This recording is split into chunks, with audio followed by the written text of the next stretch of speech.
We can start. Well, that clock says 7, mine says almost 7. It's 7. What's the difference? We'll call it 7 o'clock. All righty, I'm going to call the order. It is 7 o'clock on the 9th of May, 2024. So tonight, matters are paramount. We have a little green sheet here talking about some of the rules of the whole township. This will probably be a high-spirited meeting, and that's okay. We all get to have a voice here. But if things get out of line, I'll give 3 warnings, and then Officer Laval, you'll ask to escort the person off the premises, and that's how it's going to be. This is a nice meeting amongst all the township in a nice, respectful, friendly manner, back and forth, with decorum and respect. So we're going to go from there. All righty. Next is the Pledge of Allegiance. Please stand. Veterans can give a hand salute. Other people, hand in the heart. I pledge allegiance to the flag of the United States of America and to the republic for which it stands, one nation, under God, indivisible, with liberty and justice for all. All righty, you can see them. So, taking a moment of reflection, take a bit of silence here. You can bow your heads. I've been asked not to say my usual prayer tonight, so I'll kind of let that go. You can say a prayer to yourself or just take a moment in silence, but just kind of bow your heads and take a moment of reflection for a moment. We'll get started with the meeting.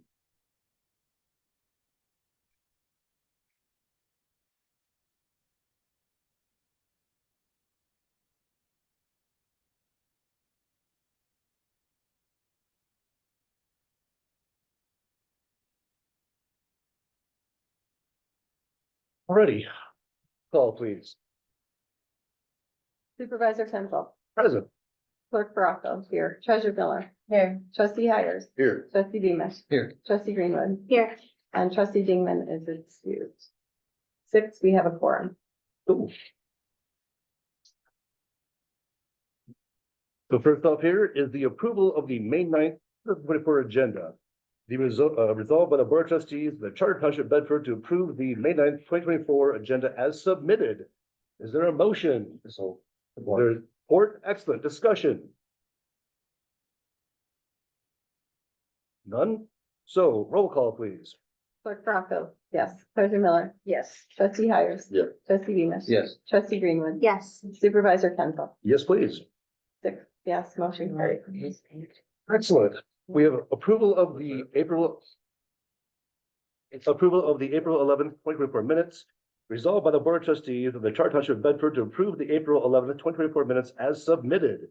Is there a motion? So moved. Is there a second? Oh, good. Discussion, please. All right, roll call. Treasurer Miller.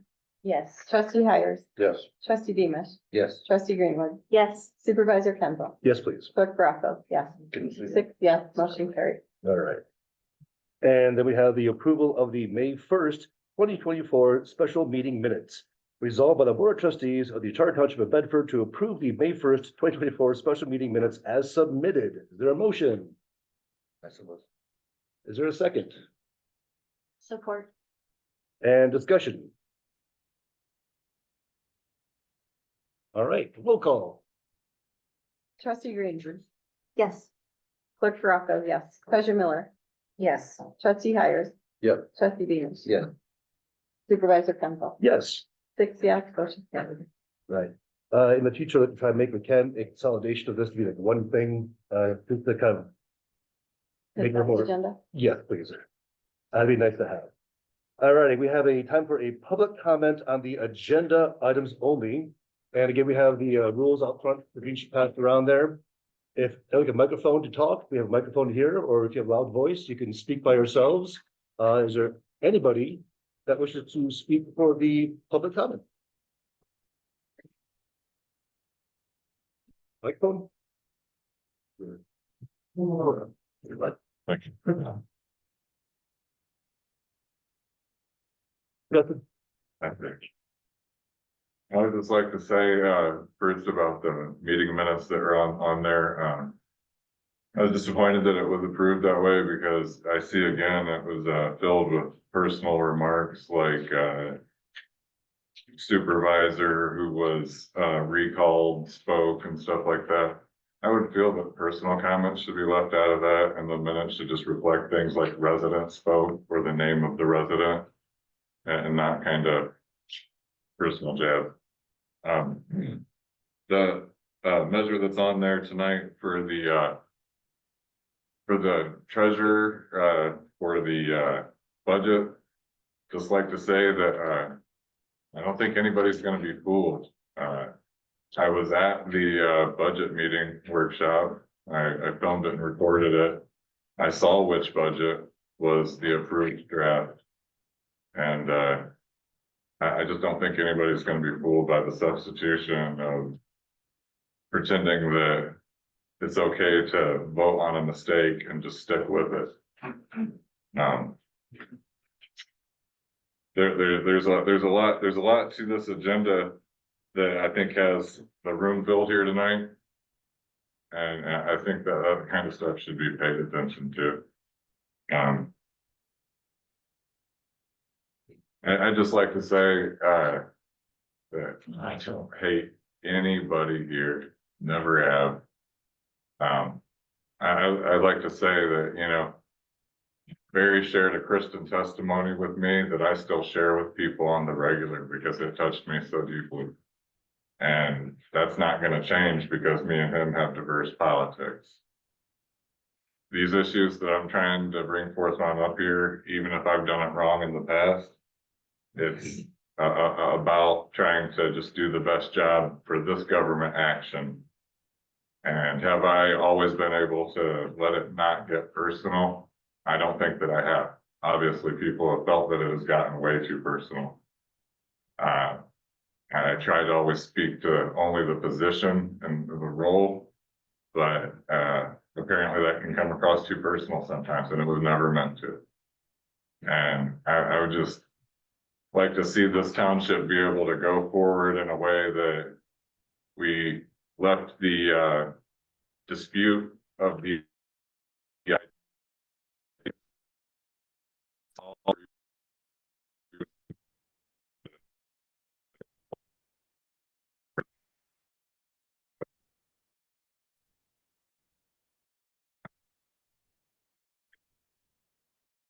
prayer being removed off the agenda. I don't know who's so bold as to ask for things like that to be removed, but they don't do it in Congress.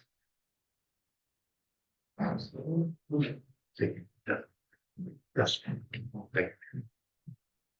What did you say was removed off the agenda? Prayer. Oh, the prayer. Anybody else?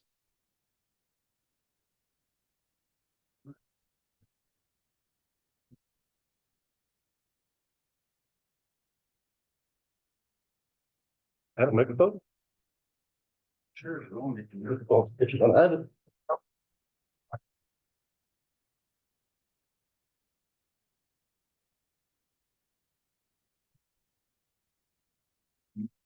So a little bit,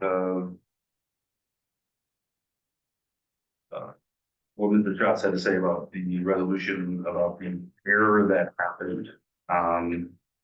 Yeah, it's definitely, as I said, it's written in a very skewed political manner. I think that should be edited before anything gets approved on that. Even though it's nice to see, I actually don't believe that anyone should be voting on the resolution 5/9/2433. Because technically there is no position to resign from. We've already established that this member does not live in our township. Based on the actual law, that he is an imposter, as was said at the last meeting. And that his seat is already vacant. The fact that he still is sitting up here when he actually is putting this up here and is stepping down, it's really an awkward thing. I've never seen someone that's stepping down from a board sit at the meeting until like they're voted off. It's pretty awkward. And then the resolution of somebody gonna get appointed. The rumor has it, we know, who they said is going to be appointed for this. If that's the case, I mean, I mean. I don't know what to say anymore. Try to help people that, are new here to see how these members shouldn't be on the board. It's been already said. The fact that we would have to do a resolution and that you guys would approve a resolution shows that you don't understand the laws that you actually are there to uphold. You guys go to your attorney and the attorney has proven themselves to not do the actual right thing for the people, but they do the right thing to protect you all as an entity. It's disgusting and wrong, especially those that don't know how to do their job, that have been there for a lot of years. And then they do political games. Point of order, this is not an agenda item. This is still about the agenda item in the situation here with Mr. Beamish and the problems going on. Because he is an imposter. Straight up, what the law says is that his seat is vacant. No one is actually sitting there. No one should participate in this meeting if this man sits in this meeting in any capacity. It's your opinion. You've been told. It's your opinion, thank you. Okay. From the township, anybody else? You had your time. Anybody else? Please, first warning. Hi there, triple microphone? No, I'm fine Okay. from the valley, and I hope that you could answer Ms. Greenwood's point of order. That's usually followed by a response from the chair. That's all I needed to help with tonight. Okay.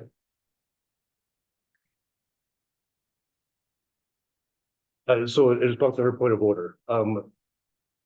Heiko was actually still in reference to Mr. Beamish's being here at the table, and that is being addressed in the agenda. We actually had that on our topic here tonight to discuss, and it's being handled in a very legal and lawful manner. That's why it's on here. And so it is being addressed. That's why we're all here. It is a technicality and it's being dealt with. So that's kind of part of tonight's agenda. It's handled very formally, why it's part of the minutes and part of the meeting.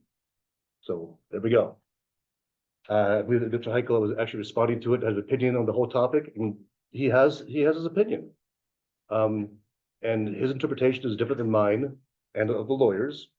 It is a technicality what happened, and we'll get to that later on, but for now, it's not that point in time. But public comments, is there anybody else?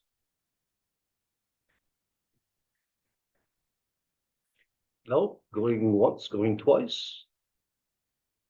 Okay, moving on to the, I'm sorry, the communication. We have a draft of the April 11, 24, 20, a draft. Sorry. All right. The drafts, April check reimbursements, it's all inside the packet of communications.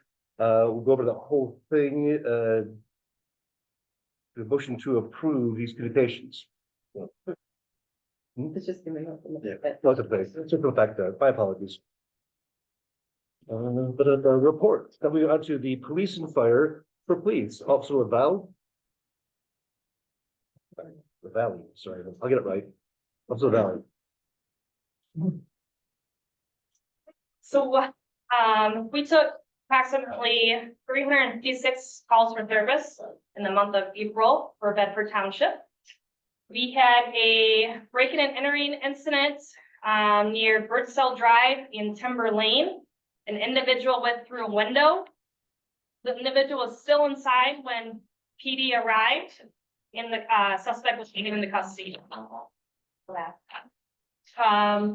We had a larceny in the area of Homecrest Road. There was an individual that stole a bike out of a driveway, a little girl's bike. PD was in the area when the call came out, and I was there who caught the guy and took him into custody for larceny. Way to go. Bicycle. So, there's been a lot of mail thefts, just around the whole city of Battle Creek. Bedford got hit the other night, near Creekview Drive and N37. So we're doing extra patrols through the night. These suspects are looking for your IRS tax refund checks, so just be aware of that.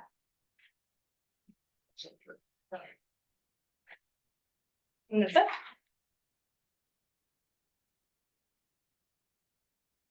Fire chief. Well,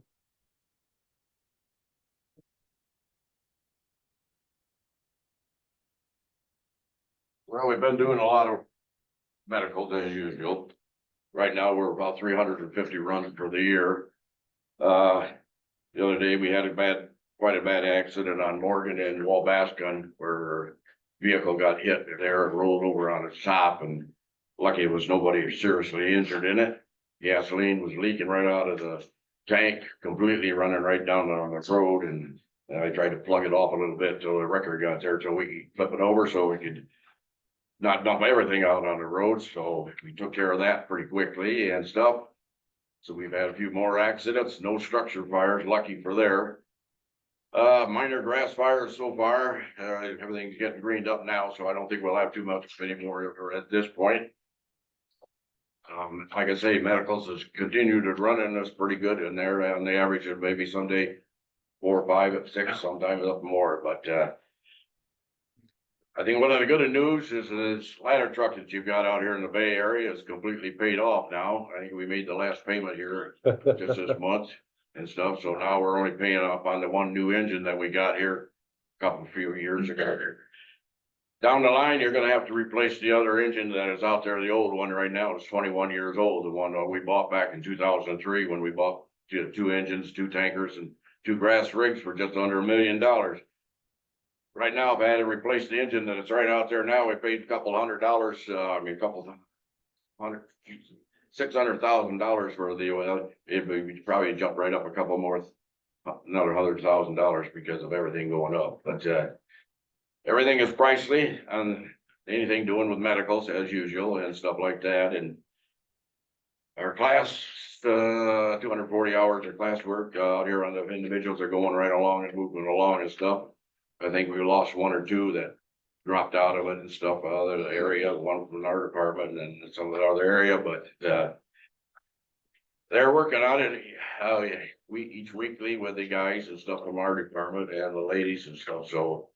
Outside of that, got much more outside the pancake breakfast that we've got coming up here on June 8th at this station right out in the Bay Area. We have it every year and, it helps support. The money goes directly to the fire department buying equipment and stuff. And so we ask that if you can join us, be there. It's all free, just donation only and stuff. And, we usually have a lot of fun and stuff. October, we've got a spaghetti dinner coming up and that's held in the village out there and stuff. So if that's the date onto that set, we'll let you know later on and stuff. But, that usually does pretty good too. So any questions? Just for the folks here, from the tornadoes we had a couple days ago. Any kind of problems as far as houses or buildings or anything in Bedford Township from the tornadoes that you had to respond to? Not yet. That's good. That's Look great. good. Good for the township. We You had know, down the line, things are getting rough. other folks not so lucky, but thankfully Bedford is okay. Right. Thank you, chief. Right. Legislative intergovernmental relationships here. Mr. Hadsman.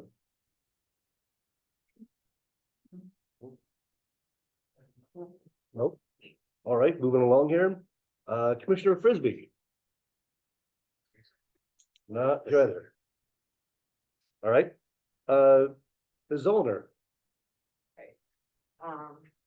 Thank you for having me tonight. I wanted to thank everybody that came out and helped with the park cleanup in Markham Park on Saturday. I had actually written and received a grant for the dumpster, so that entire cost was covered through the county illegal dumping grant program. And we filled the entire 20-yard dumpster with everything that we found in that park. Now, the park is large. It's about 55 acres, relatively wooded, mostly wooded.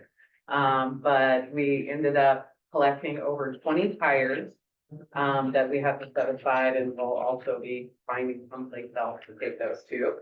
And 2 encampments that Mr. Cody here is helping us get rid of here in the next few weeks, or next week or so. As far as homeless encampments, transient encampments, okay, Or just having fun in the woods. Okay. Encampments. gotcha. Yeah, I'm not exactly sure which. And I did want to let everybody know that that was the kickoff event for our Veteran Appreciation Month of Veteran Appreciation, and we did get a good start on our donation bin. I did forget to bring them tonight, and so I made sure to bring them in and put them in the bin out here. But we will be collecting items for the whole month of May, and then I'll be taking them out to the VA at the end of May. So please bring in items.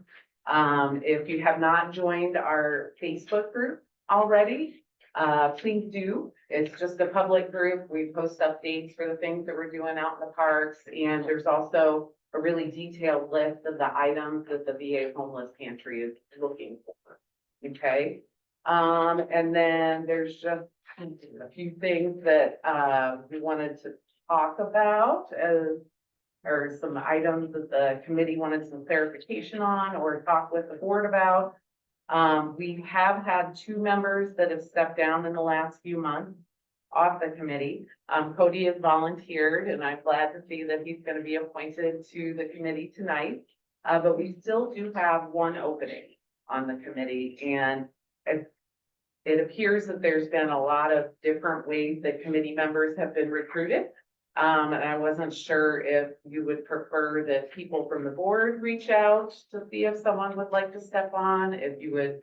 I think the people that are currently on the committee have kind of exhausted all of our resources. I brought 2 on in the last 6 months or so, I think, and those are the only 2 folks I know in Bedford that I think would want to participate. The other thing that we talked about, and I can suggest tonight, is that we do a call on the Facebook group and ask for a letter of interest and just a basic resume. Sure. So we know what the skills are. And then we're happy to go through them and make a recommendation to the board. And then the board can then make the final selection, or vice versa, either way. And then I also wanted to let everybody know that we have decided to cancel the June 22nd Music in the Park event. Yeah, Losing the committee members and then all the staff and board changes has been a little challenging. So we focused on the park cleanup, and then we're gonna focus heavily on implementing the fall festival this year. Okay. I had already secured a $500 grant from Penetrator Events for the music for that night, but they have already confirmed that they're okay with us shifting that music funding to the fall festival. Okay. We've also secured a $300 gift card from Family Fair for the fall festival, and I'm working to secure sponsorship for the bouncy attractions that we're planning on having out there. Last year, the things that we ran cost a little over $1,800, and we're planning on doing a similar type of set of events for all the residents who enjoy. So now, to know how much we actually need to raise for the fall festival sponsorship, I was hoping to get a current accounting of the donation funding balance that we still have available. I included in our report what I had kept kind of my back of the envelope that I've been keeping track of accounting wise. And from what I know of, we've raised around $3,600 in donations and sponsorships over the last year and a half, approximately. But I just need to know what reimbursements were charged to those donations so that I know what that balance is as we move forward to the festival. And then, vehicle control barriers has been identified as an important and affordable element that will improve the look and condition of our parks. And, with the report that I sent to the board, I attached an estimate that Larry Reiser received regarding chain link fencing. And then he also reached out to a boulder company in Hastings, I believe it was, to be able to compare chain link fencing, commercial chain link fencing versus like a boulder with a 12-foot steel gate type of look. And the committee recommends that we also reach out to Hamilton Landscape Supply in Penfield, as well as Outdoor Landscape Supplies in Battle Creek to get 2 more estimates on both the boulder gate and steel. When the woman came out from the county to assess Markham Park, for the dumpster drop off, she saw the rocks that had been, put out, by our facilities folks and indicated that those weren't, the right size for something like a vehicle control barrier. They need to be much larger. And I've included in my report, I included a picture of the appropriate size boulder you could be using for a barrier like that.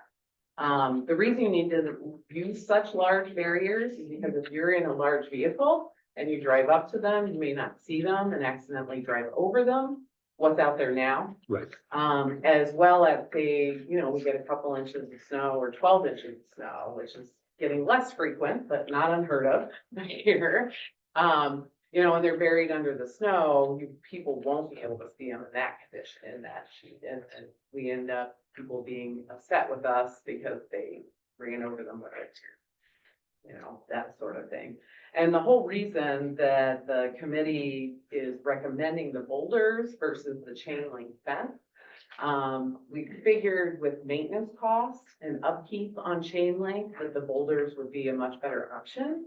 And if we do end up getting large grant funding to upgrade our parks in the future, it's a whole lot easier. And we could redeploy them, reuse them, the boulders, where chain link fencing, not really so much. If somebody runs into the chain link fencing, that person may be more likely to not have car insurance that would cover those repairs. A boulder is not, it might get pushed out of the way and somebody will have to come back out, push it back where it's supposed to be. But, Be Cody. yeah. So that's why we figured, and it's a nice natural look rather than a more institutional kind of look. So let us know if you need our assistance on gaining additional estimates on the boulder case setup. Okay, Larry Reiser did the work of making all the measurements and stuff like that already, so hopefully we've got that in our back pocket, so it shouldn't be a whole lot of trouble getting those estimates put together. And then I wanted to let everybody know, awesome committee member leveraged their connection with the Marshall FFA kids, and they are raising our flowers for the Steve Skirman pots this year. And we're going to work with facilities to arrange a time to get them planted sometime after Mother's Day, but before Memorial Day, for the end of the month. The Marshall FFA fundraiser plant sale that our plants are hanging out in the background of is actually May 17th through the 18th. And I think it's hosted out of the Marshall High School, if I remember correctly. But I'll try to remember to repost that on our Facebook group. Please support them if you can, because they are being helpful in supporting us. And then the other thing that I wanted to bring up was that I attached a brochure, and this has been a topic of discussion ever since I joined the committee in August 22, I think, is the erosion that's happening along the shoreline in Steve Skirman, the street bank in Steve Skirman.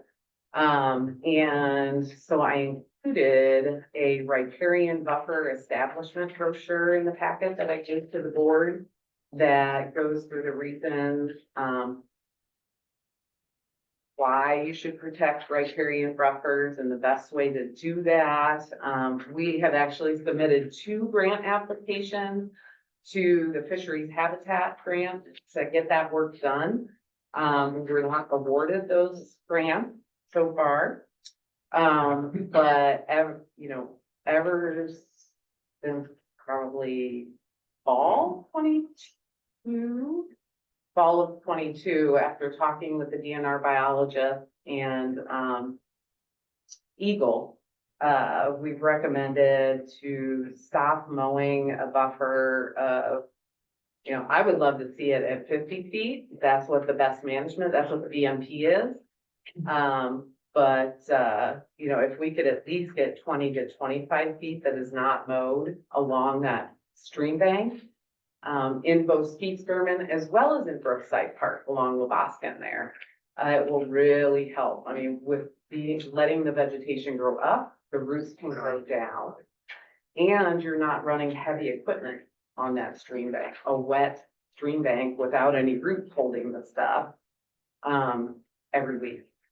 So that'll help tremendously until we can get the funding to do some more structural type of bank stabilization and things like that.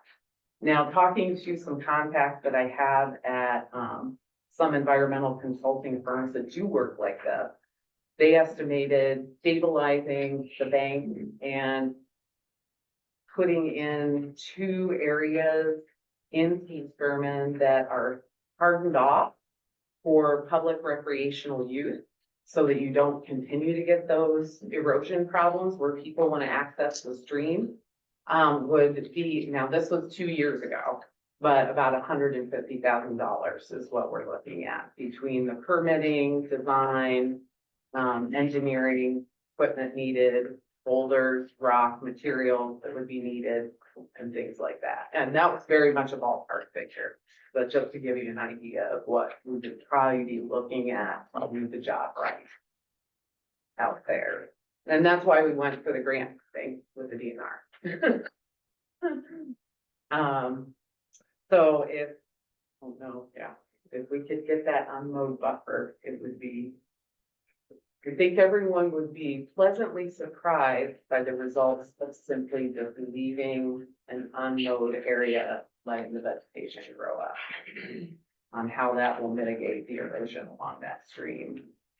I also included in the packet that, I know people, if we do not go all the way up to the stream edge, folks in the community might be asking what's going on.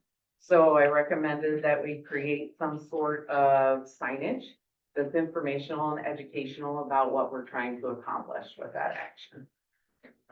Okay.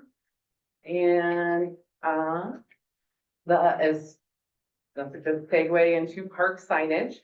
That's another thing that the committee has recommended that the township work on over the last year or so, is updating or upgrading the signage that is at all of our parks. The only parks that currently have location signage are the Skeet Skirmin Memorial Park up on M37, and then the Brookside Annex of all of them has a newer sign that matches the one that's out front here. The main park in Brookside, that one is missing. The Algonquin Park sign is missing, and Markham Park is Missing? there's a structure where it's like a log that sticks out of the ground and one that is like this, but there's nothing hanging underneath it. Ew, Yeah, like it was taken? it's taken, it rotted away. I have no idea, vandalized. Gotcha, okay, It hasn't been there. it's not there. It's Gotcha. not there. It's missing. Danielle, I have quotes from Signs and Designs who did our signs, and I have them in my office. I'll make a copy for you. Good deal. They come in at a pretty reasonable price. First board. No, I mean, it depends, but you want it double-sided, single-sided, the size you want. Do you want it hanging from something? Do you want it with steel? I mean, there were all the options. That at Brookside and Algonquin, the structures where the signs used to hang seem to be there, Okay. like they're in decent shape still. There are about 25 different options depending on Okay, size, but I can make it right after. that. okay. Yeah, no problem. Very cool. And then, so this, the park signage is one of those things that, so the millage funding, I don't think could technically cover that.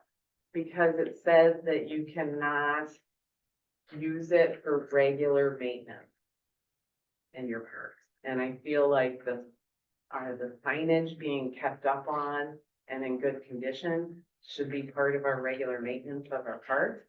So I don't know that we could necessarily.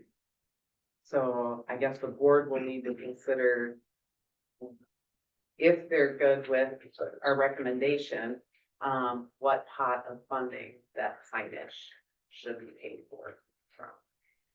Okay.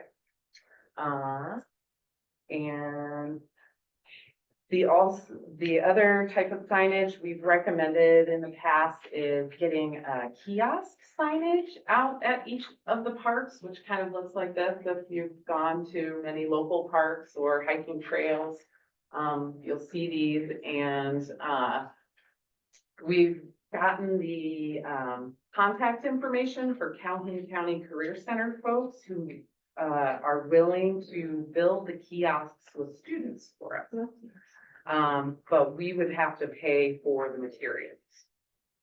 Now, these would be new elements to the parks. So could be paid for, the materials could be paid for with millage funding, the way I understand this millage funding is written, because these are completely new elements.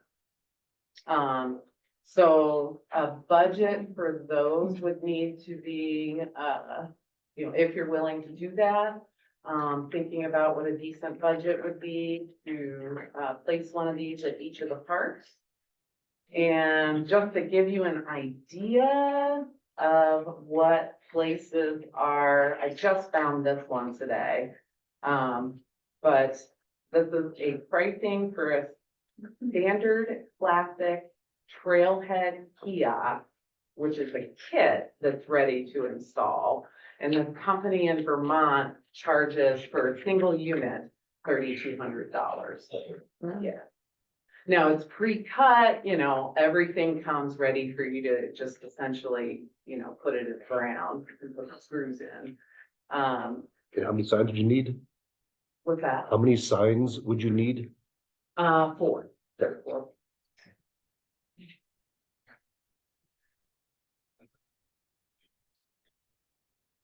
It's cheaper if we have the kids build them. Yes, it would absolutely be cheaper, but we have not priced out the amount, we want to make sure that the board is on board with it. Before we take our time to price out lumber and things, the things that we would need to get them made. My guess is, and just guessing ballpark, looking at what we've proposed and what the classic trailhead kiosk looks like. Now, one thing that I have read is that there's something called Lexan glass. And that is the type, it's more expensive, but that is the type of glass you should be using in a public park or public spaces. Because otherwise it'll be ruined probably within a few months or so. Does it break? Does this color? Sure. Right? So I have a couple questions, if I may, and this is to the board as well. The parking at Skeet Scareman is minimal off the park. When people are renting the pavilion or reserving the pavilion, we give them the key, they can open the gate to drive down if there's someone that is handicapped, or to bring your goods down, your party favors or whatever kind of event, to bring your food down. But I've noticed more recently that everyone's parking down there. So they're opening the gate, leaving the gate open, driving down there.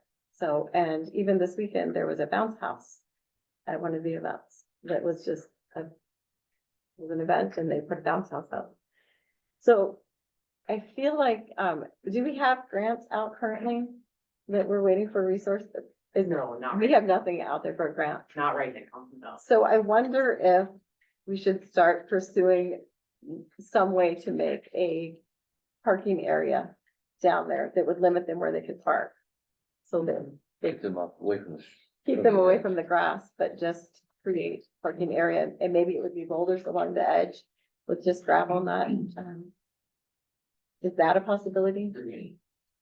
Absolutely, and the DNR Spark grant that well, so the thing with parking at Ski, that I will tell you, I don't think a gravel parking lot will ever get funded.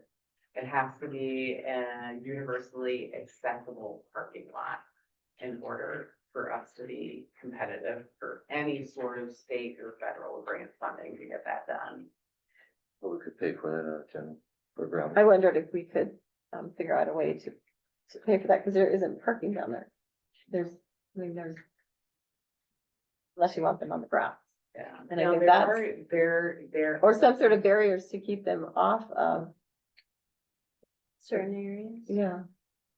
Just a thought. I just wanna put that out there. Control barrier. Correct. In the park. for Correct. People who are utilizing it for events and things from coming like. I don't know if that means like rocks or boulders, or does that mean a split rail fence, or does that mean the little bumpers like we have outside here? I don't, I'm just throwing it out there because this is the beginning of the season and there's literally no parking and this is happening continually. Mhm. So it's just, I thought maybe since there's not a grant that we should look and see if there's something that we can do.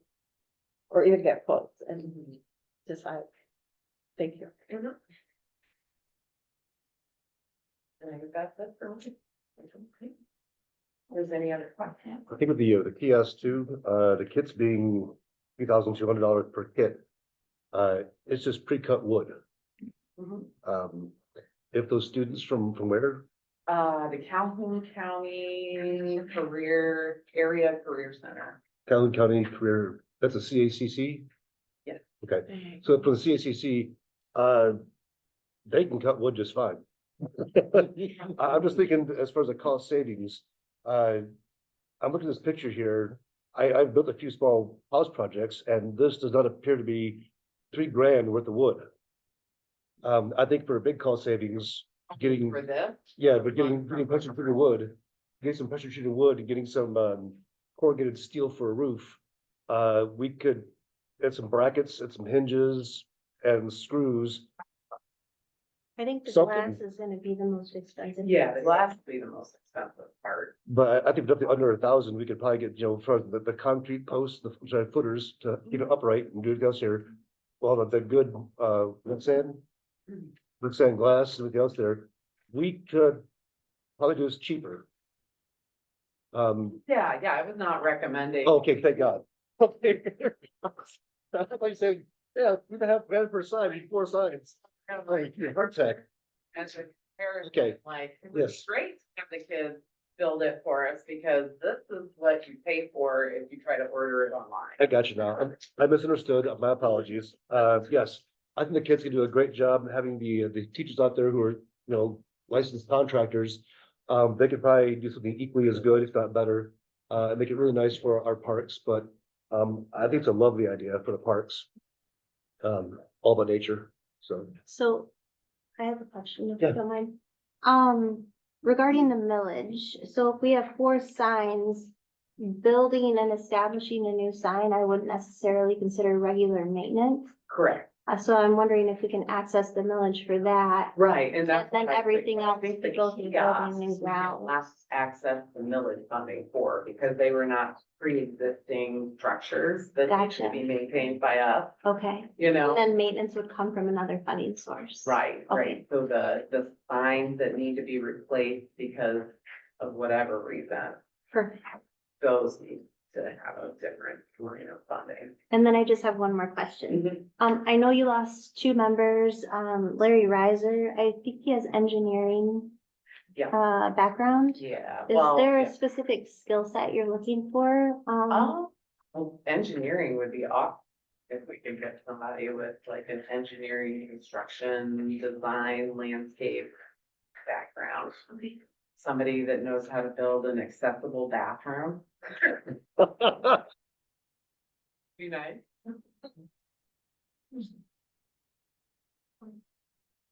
Sorry. Did you use the mic? So we can hear in the back again? Oh, apologies, yes. Sorry, we'll pass it around. I'm sorry. Okay. Thank you.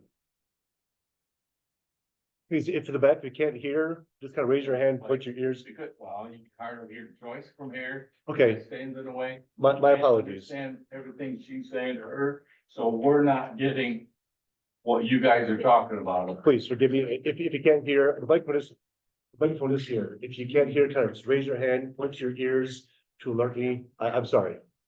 It's- You can ask the people in the back row, because I'm Okay. not with them, but I think. Gotcha. Please, in the back row, if you can't hear things, just kind of raise your hand, wave to me and point your ears saying you can't hear, and we'll make sure the microphone passed over. Oversight, apologies.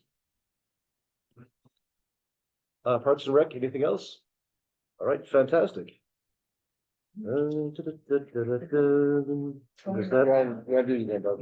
I'm sorry? Charge. Alrighty, presentation. Presentation for the Calhoun County Land Bank, regarding the demolition of Fire Station 1. Thank you. Thank you guys for having us. Hello, everyone. I am Tony Shahid. Can everybody hear me right there? Wonderful. So my name is Tony Shahid. I am with the Calhoun County Land Bank Authority, the Property Projects Coordinator. And I am here to discuss the fire station at 21962 Bedford Road. I'm gonna pass out to each of you. This is a memo and it just has Thank you. details regarding what I'm Pass it going to be down. discussing today. So pass it on, please. There you go. I have two. Thank you. Okay. And I'm also here with our Assistant Executive Director, Amy Rose, also my boss. Amy. And so we're here, to discuss, like I said, the Bedford Fire Station, and the cost share request that we have been, kind of discussing probably over the past maybe 6 months to a year. So the Calhoun County Land Bank Authority was awarded, funds from the State Land Bank's Blight Elimination Program. Collectively, we were awarded $5.5 million, and that's to invest back into Calhoun County through, blight elimination, and that will include stabilization projects, rehabilitation, and demolition projects. So we plan to, with your support, to demolish the fire station. So the fire station right now is condemned and it's owned by Bedford Charter. And it's being included in our application for round 3. The site has been condemned and it poses a threat to public safety. So as part of the project, we included the required environmental assessment component that will result in an environmental management plan.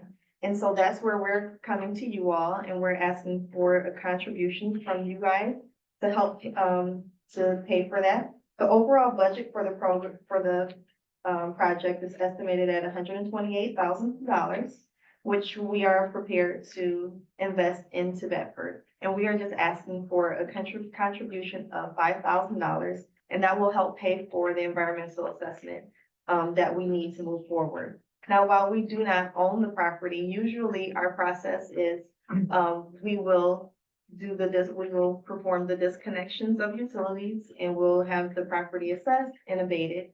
But since you all do, the other thing that we would have to have is a signed access agreement from you, which is also attached in that packet that I gave you as well on the back. And so in that packet, we have an access and demolition agreement that we are wanting to have signed today before we leave. Hopefully. And there's also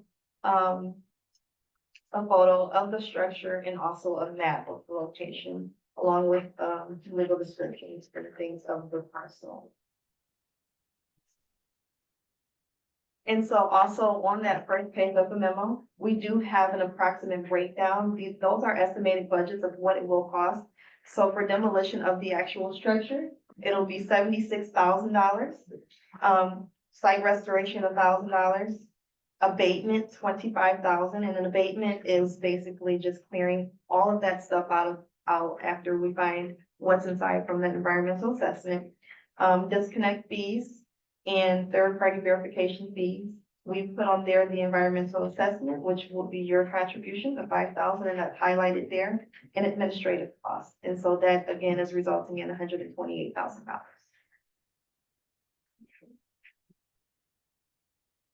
So basically, we're getting the entire fire station demolished, taken care of, hauled away, everything disconnected, and everything's set for the building of the new fire station, for only from our budget, 5,000. Grand price of $5,000, correct? So we're saving $123,000. Absolutely, Wow. yeah. And that is just to the thanks of applying for the grant for the blight elimination. Yeah. And we know that, oh, yeah, go ahead. We have some steps to take care of before that, so there are some steps to take care of before that. We have a timeline, like by the end of the year. I mean, how soon do we have to be ready? So we are technically trying to move as soon as possible. We do have until 2026, but we are trying to get those done over this year. I do know that you requested, we were through email about the removal of fire trucks that are stored inside of there. And so we can definitely discuss that so that we can make sure we have enough time to have those relocated. So we're not trying to get this done in the next month or anything, but we are just trying to move the project ahead, as we can. Okay, thank you. Absolutely. Thank you, appreciate your time. Thank you. Richmond Townships, we don't know about this. A loose plan, it was the building, there's a pole barn back attached to the cemetery. And we're looking at temporarily housing the fire trucks in this pole barn, but the pole barn, because it's not heated, and with a water truck for a fire station response, if you want to try to respond to a fire, kind of need water that's thawed. So, as it's, cold here in Michigan, we would need to find a way to have a heater for the cold months so that the fire trucks actually have full of water, ready to rock and roll for a response, but they are warm, so the water is thawed and they can respond appropriately. Correct, Chief? I have nothing about it. I'll be talking with you. I'd like to have a copy of this as a possibility. Oh, sure. So I guess, again, a loose plan is to use this whole barn in the back to store the fire trucks while the fire station 1 is being taken down and the new beautiful building is being put up in its place. So that is the kind of a loose plan so that the chief and his crew can still have a building to work from. It is heated. It won't be as nice as the end building, but it'll be a interim to help out just for the meantime. And then Chief, once we're done here, we'll talk some more. Sorry to surprise you. Surprise. It's a loose plan. That station is the first station built in 1937 in the village out there. You have 3 stations around this township to cover the people's response time. That station number 1 is used generally as the first on the scene of everything, has been for over the years. I have operated out of that station for 57 years, running trucks and fires out of that stuff in there. And, 6, 7 years ago, I put a plan in here for to build a new station alongside there, and I went to the wayside. Now we're tied up with Big Bang. We've got to rush on something because something has to be done. I have 2 trucks and I have a boat in there. They have to go someplace. If you take that station down and you don't have a place for those trucks to go in there, everybody's insurance is gonna go up. Because it's response time, you have it out there, it's gonna be shot down because you only have this station and number 3. So you definitely gotta have some place to put them trucks there. You need another station built right out there to support the people in the community and stuff. And it needs to be done. I agree 100%, Chief. And get the problems if you don't. Good. Alrighty.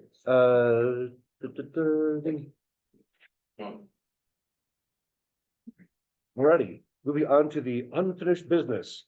We have the Roads Advisory Committee the hiring of the roads coordinator.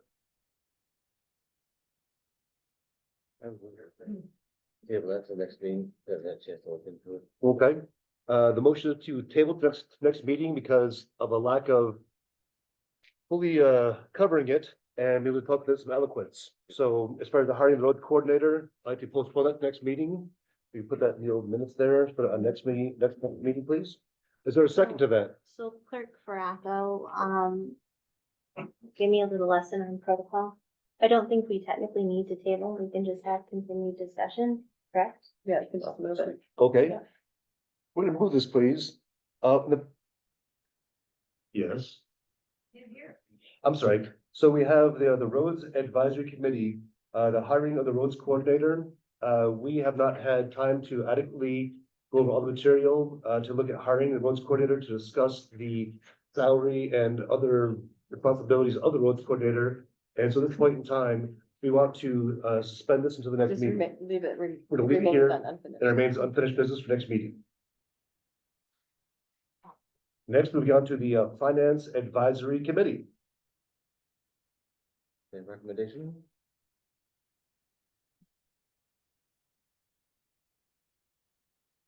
The recommendation for Manica Starion was a trustee, superintendent, clerk, treasurer, that's what we did. We prepared the budgets this year, so I don't really see the point of forming something official and going down the road of exploring like, citizens, that sort of thing. Everybody can hear me. Sorry. The Manica Starion recommendation for finance committee was the same thing we did for budget this year, which was superintendent, trustee, clerk, and treasurer. And I would say we already did it that way. I don't think we need to form anything official. And bring outside people in, anything like that, I think we're good. My opinion. Okay. So a current motion is that we do not need to have a Finance Advisory Committee. Is there a second to this? That we as a board can handle this ourselves and we don't have any kind of outside help or sources for this, that we as a board can handle this our own selves. Okay, so can you clarify the motion, because I don't know what I'm seconding. To not form an official, The motion is to not have a Finance Advisory Committee, that the Finance Advisory Committee would be us, the board. So we would have a finance committee of, board members only, Correct. support. well, and the superintendent. That's what that was. Discussion.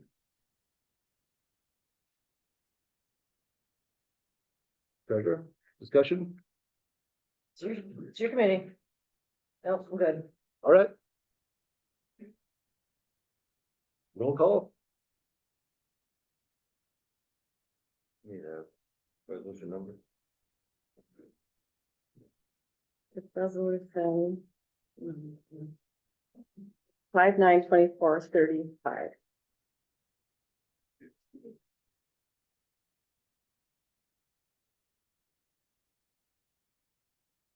Trustee Beamish, Yes. trustee Greenwood, Yes.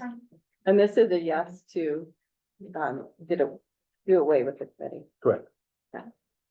Trustee Dingman is excused. Supervisor Hensel. Yes. Clerk Baraco, yes. Treasurer Miller. No, I think more eyes are always better. Trustee Hires. Yes. 5 yes, 1 no, motion carries.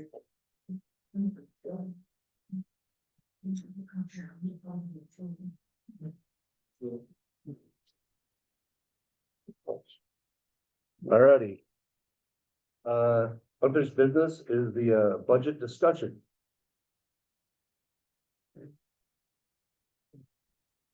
Where'd you find out? Is this the, That's all that's. all right, we get out here, 1 second. Land bank, that's fire station. That's the police contract. This is that one, the change data.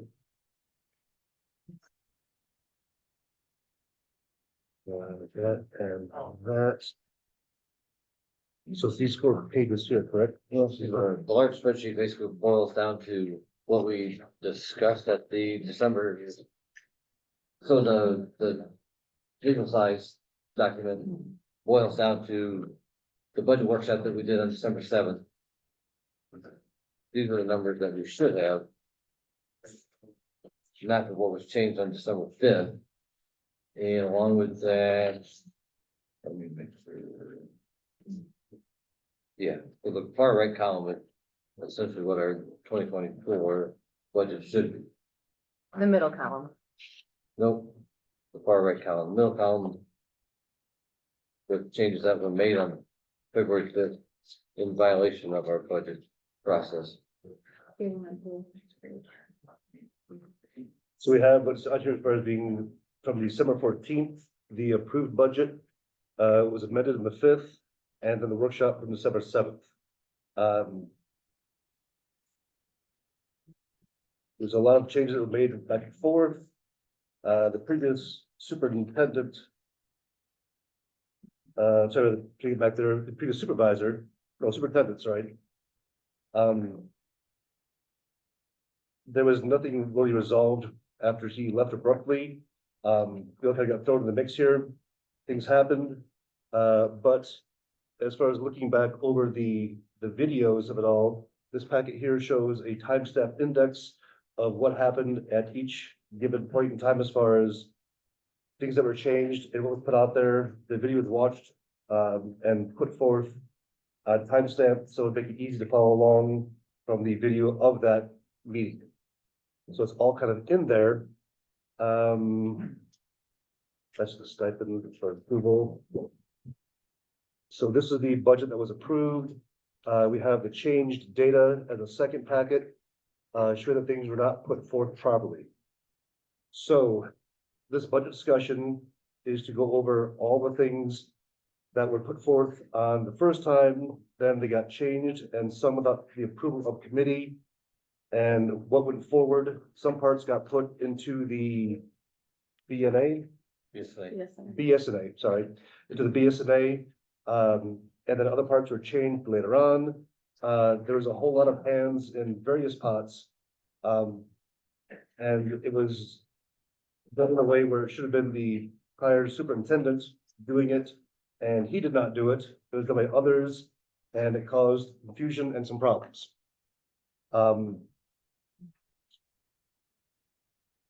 So I've been going through here, and we had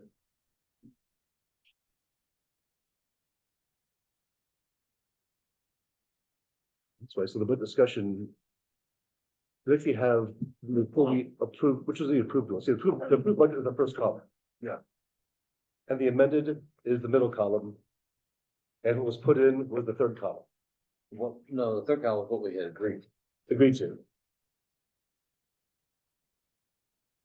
Okay, yeah, so the December 7th one, all the way to the right was the actual budget workshop. Sorry. Thanks, sir. The budget workshop on the far right column, December 7th, was the one we were working at all together as a group at the budget workshop. And then there was basically 4 hours on a Monday morning to get it into the system for a first time user that hasn't even been into the system yet. What was this one? So the one that was Sorry. approved by the township was the one on December 14th. However, that budget was not the budget talked about on the December 7th meeting. Okay, so we want to adopt, we meant to adopt December 7th meeting data. That's the one we write. The far right column is the one that we want. And the middle column is where the system is set at now. The far left column is the inappropriate amount that was unfortunately stuck into the packet and approved. Nobody even worked on it. That's nothing that we did at the meeting. That was the wrong budget. So the middle budget's the one that's in the system now, and the budget on the right is the one that we worked on at the budget workshop, and those two should match each other. So now is, Good. so treasurer, as far as this budget on the third column, on the far right. The budget workshop, this is our favorite one. Okay, this is the one that we're trying to, tonight, we're going to Yes, approve that's and right. have That's- go forward. I hope so. That's our beautiful baby, yeah. Okay, so to put part of this to rest, as far as we, the board, see it here, this column data for the budget workshop on December 7th, 2023, which is our third far right column on this packet. Is this the budget that we all agree to? Yes. I do believe so. Okay, treasurer, is there a motion to adopt this oops, sorry. Discussion, I have a question regarding the ARPA columns. where's the ARPA column? Contingency fund. Page, I got your answer Yeah, already. help me out with the answer. which is the, The Excel spreadsheet didn't pre-calculate all that stuff because there was a chance for error if we set the actual number, so we used the system to calculate the final number. The discrepancy would go into finally the contingency fund of basically the unspent money. But we let the system calculate that instead of using the Excel spreadsheet that we used to calculate this. We never got the actual final last number, which we're just gonna use the system for to get, because it will not make a mistake. Because at that point in time, we could have, Does this include moving ARPA over? Does No. this have anything to do with ARPA? That's my question. right, so you can't move ARPA yet. Okay, So ARPA has to stay ARPA until the back and forths are done between the spending and then the reimbursement. And then, as soon as we're done with that, you know what we're doing, we can roll that over into the general budget using, with the accountant's help. So we have some oversight on that. so what did you, clerk, and did you speak to the auditor regarding that? Because I know that I was did. part of our discussion. I did on Friday. I called the auditors on Friday. And I had a lengthy, discussion with a few areas of the township. And especially, mainly concerning the ARPA. Because we've got a weird situation. We've got 4 years to spend it, which is great. And we were kind of spending it. We were starting to use the water project for that. But once the water project got refunded, that money's no longer spent. So, yeah, we could spend $1 million, but if you get the $1 million back, not spent. So we're still kind of left holding almost the whole bag of ARPA funds. And the auditors did suggest to either run payroll or run the police contract, run something to charge that against.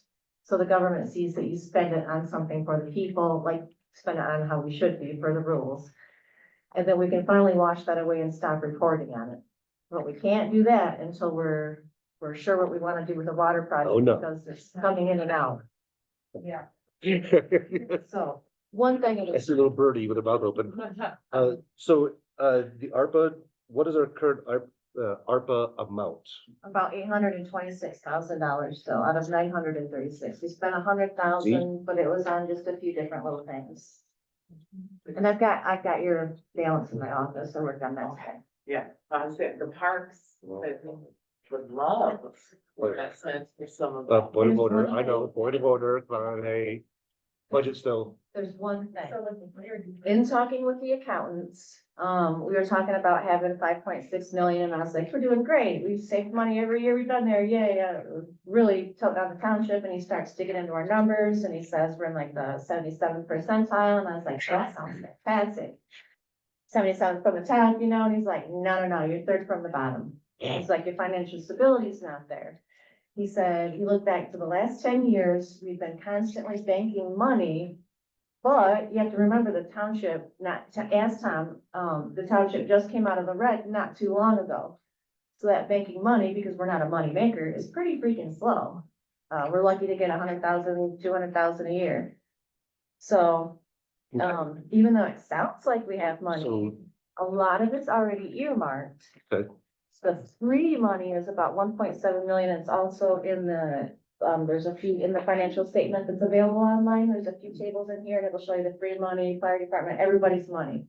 So There's So ARPA is gonna roll over, I'm just gonna roll over. and as of right now, we were trying to approve this budget in the third column from the December 7th workshop, yes? That's right.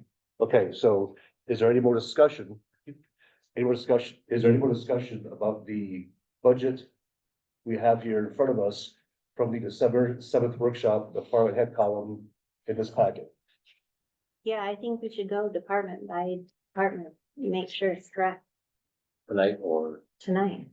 I would suggest having the notes from the December 7th budget workshop, our original meeting, and or possibly all comparing it together using the video. Cause I don't think our memory is good enough for a 3-hour. There's a timestamp for every, right here? This is super, super good. but, I still have a discrepancy with this because I did notice you guys got like a page and a half write-up on me, but still making me feel crazy. The timestamp on this should show the deputy saying, she only wants equal pay, everybody agrees to it. I said out loud what I was doing. Did you do your own write-up? Did you do one of these? Yes, Where's that? on my desk in there. How come it wasn't presented before for the agenda? What's that? Why is it not in the agenda? I didn't know we were gonna do all this. You didn't? You thought we were just gonna, Like, Really? You've been kind of farting off for about 4 months, been telling you since January. um, I'm not, can't read your mind. well, there's a document created, so I think that's what we have to go on. So I had something to compare with somebody else. So now that there's somebody else that did some work to compare it with, let's do that. I think we're ready to move the bottom line down where we're at right here. The work's been done. Like in that thought process, I would be willing to adapt this with the provision that if something's with that thought process, I'm with you, I'd be willing to adopt this, like you're saying, with the provision that if we find something else, we'll be able to bring it to the next meeting and say, hey, there's a little something we forgot, on this title column, whatever. It seems But- the only thing you seem to be sticking on is the former treasurer's salary, which is mute point. Which is totally a moot point now. Yeah, so it doesn't matter. It doesn't matter. But that's not what I'm sticking on. That's a page and a half write-up from you guys. No, that's as far as the budget. Yeah. Okay, is there? Ms. Greenwood, is there any problem with the budget to approve? Or do you want to discuss some more? I think it's safe to approve, and then we should look this over one more time to see if there was any discrepancies by the next meeting. We can approve it now, and then if there needs to be a change, because we could always do budget amendments. We can always fix it. Every time we come to a meeting, we can fix something we see wrong. Essentially, these would be a every- budget amendment. Yeah, You're voting on. yeah. I didn't look at the proper budget yet.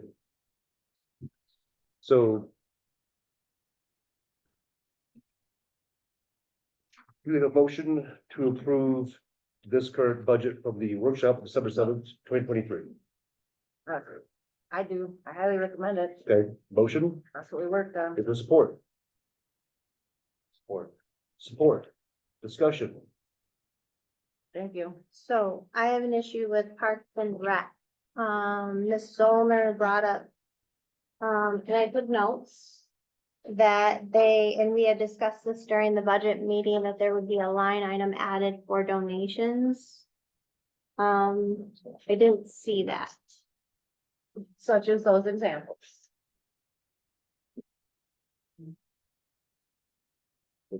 Well, The township, last- township board looks fine. I added it. I added it.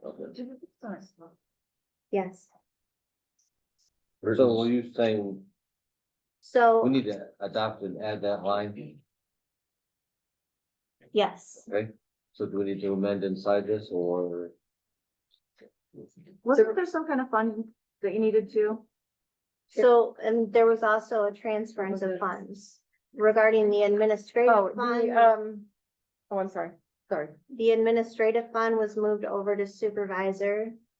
And then the supervisor fund was moved over to superintendent. So we need to verify that all of those GL numbers are correct. I agree that we should not be approving anything specifically. We need to know that all the GL numbers match. If we're moving funds and changing the names. So the admin fund was originally for Miss McLendon, which it would have been more appropriate for her to go to elections. And so we took that fund just to explain to everyone what happened. And we renamed that the supervisor fund. But within the GL number, you get, a 6-digit number. And then there are numbers within that for each line item. So at the budget meeting, we went through every single line item. It took over 3 hours. Clerk Faracco, Treasurer Miller would have more information on that, just making sure that that is set up appropriately and we have appropriate numbers for every line item. That's my issue.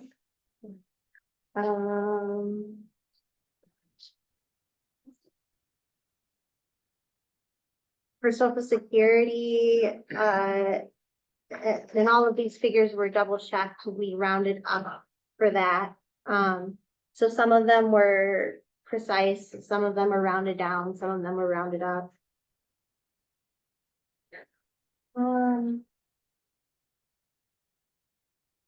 For.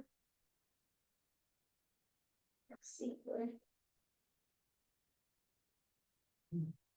We all agreed that all of the inspectors would be under 1099, with the exception of the electrical inspector. And Mr. Hires his employee, or we would not be We doing 1099, did, the we opposite. agreed they The did opposite. not. We would not be doing 1099. Correct. Wasn't there one at 1099? What's that? Wasn't there one? Like, We have one. What, that's okay. Yes. Sorry, I'm sorry. So I had it first. And then-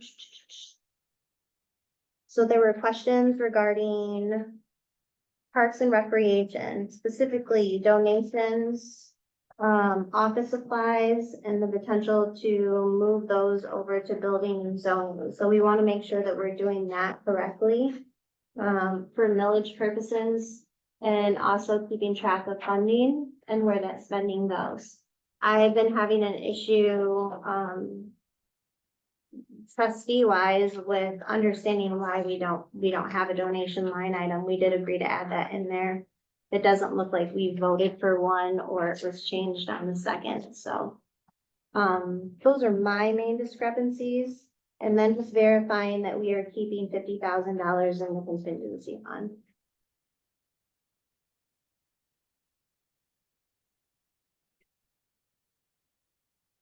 I'm trying to think of it.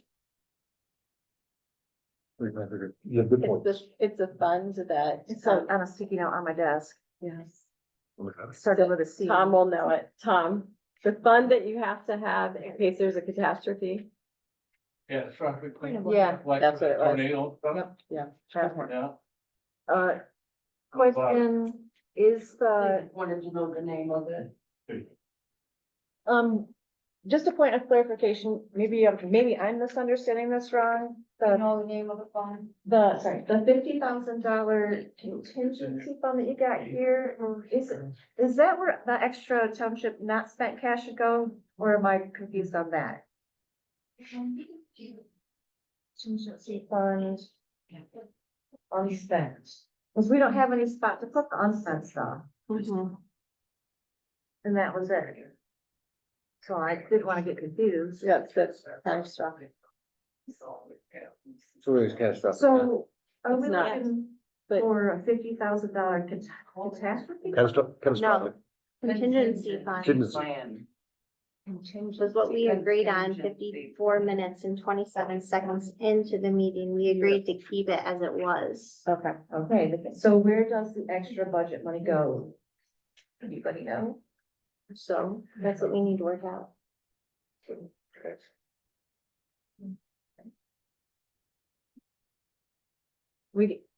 Monkey see, monkey do, we can look at 2023 to 2022, we can look back and compare. What has been done in the past. That's an idea.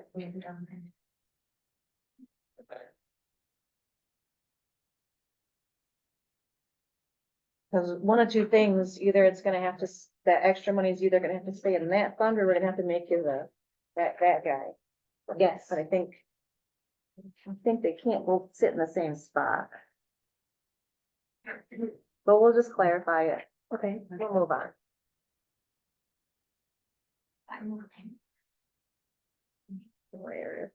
So,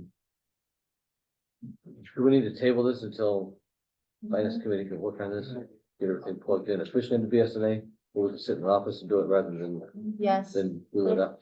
okay, I would love. so I guess we're at the point that we actually have the motion on the table though.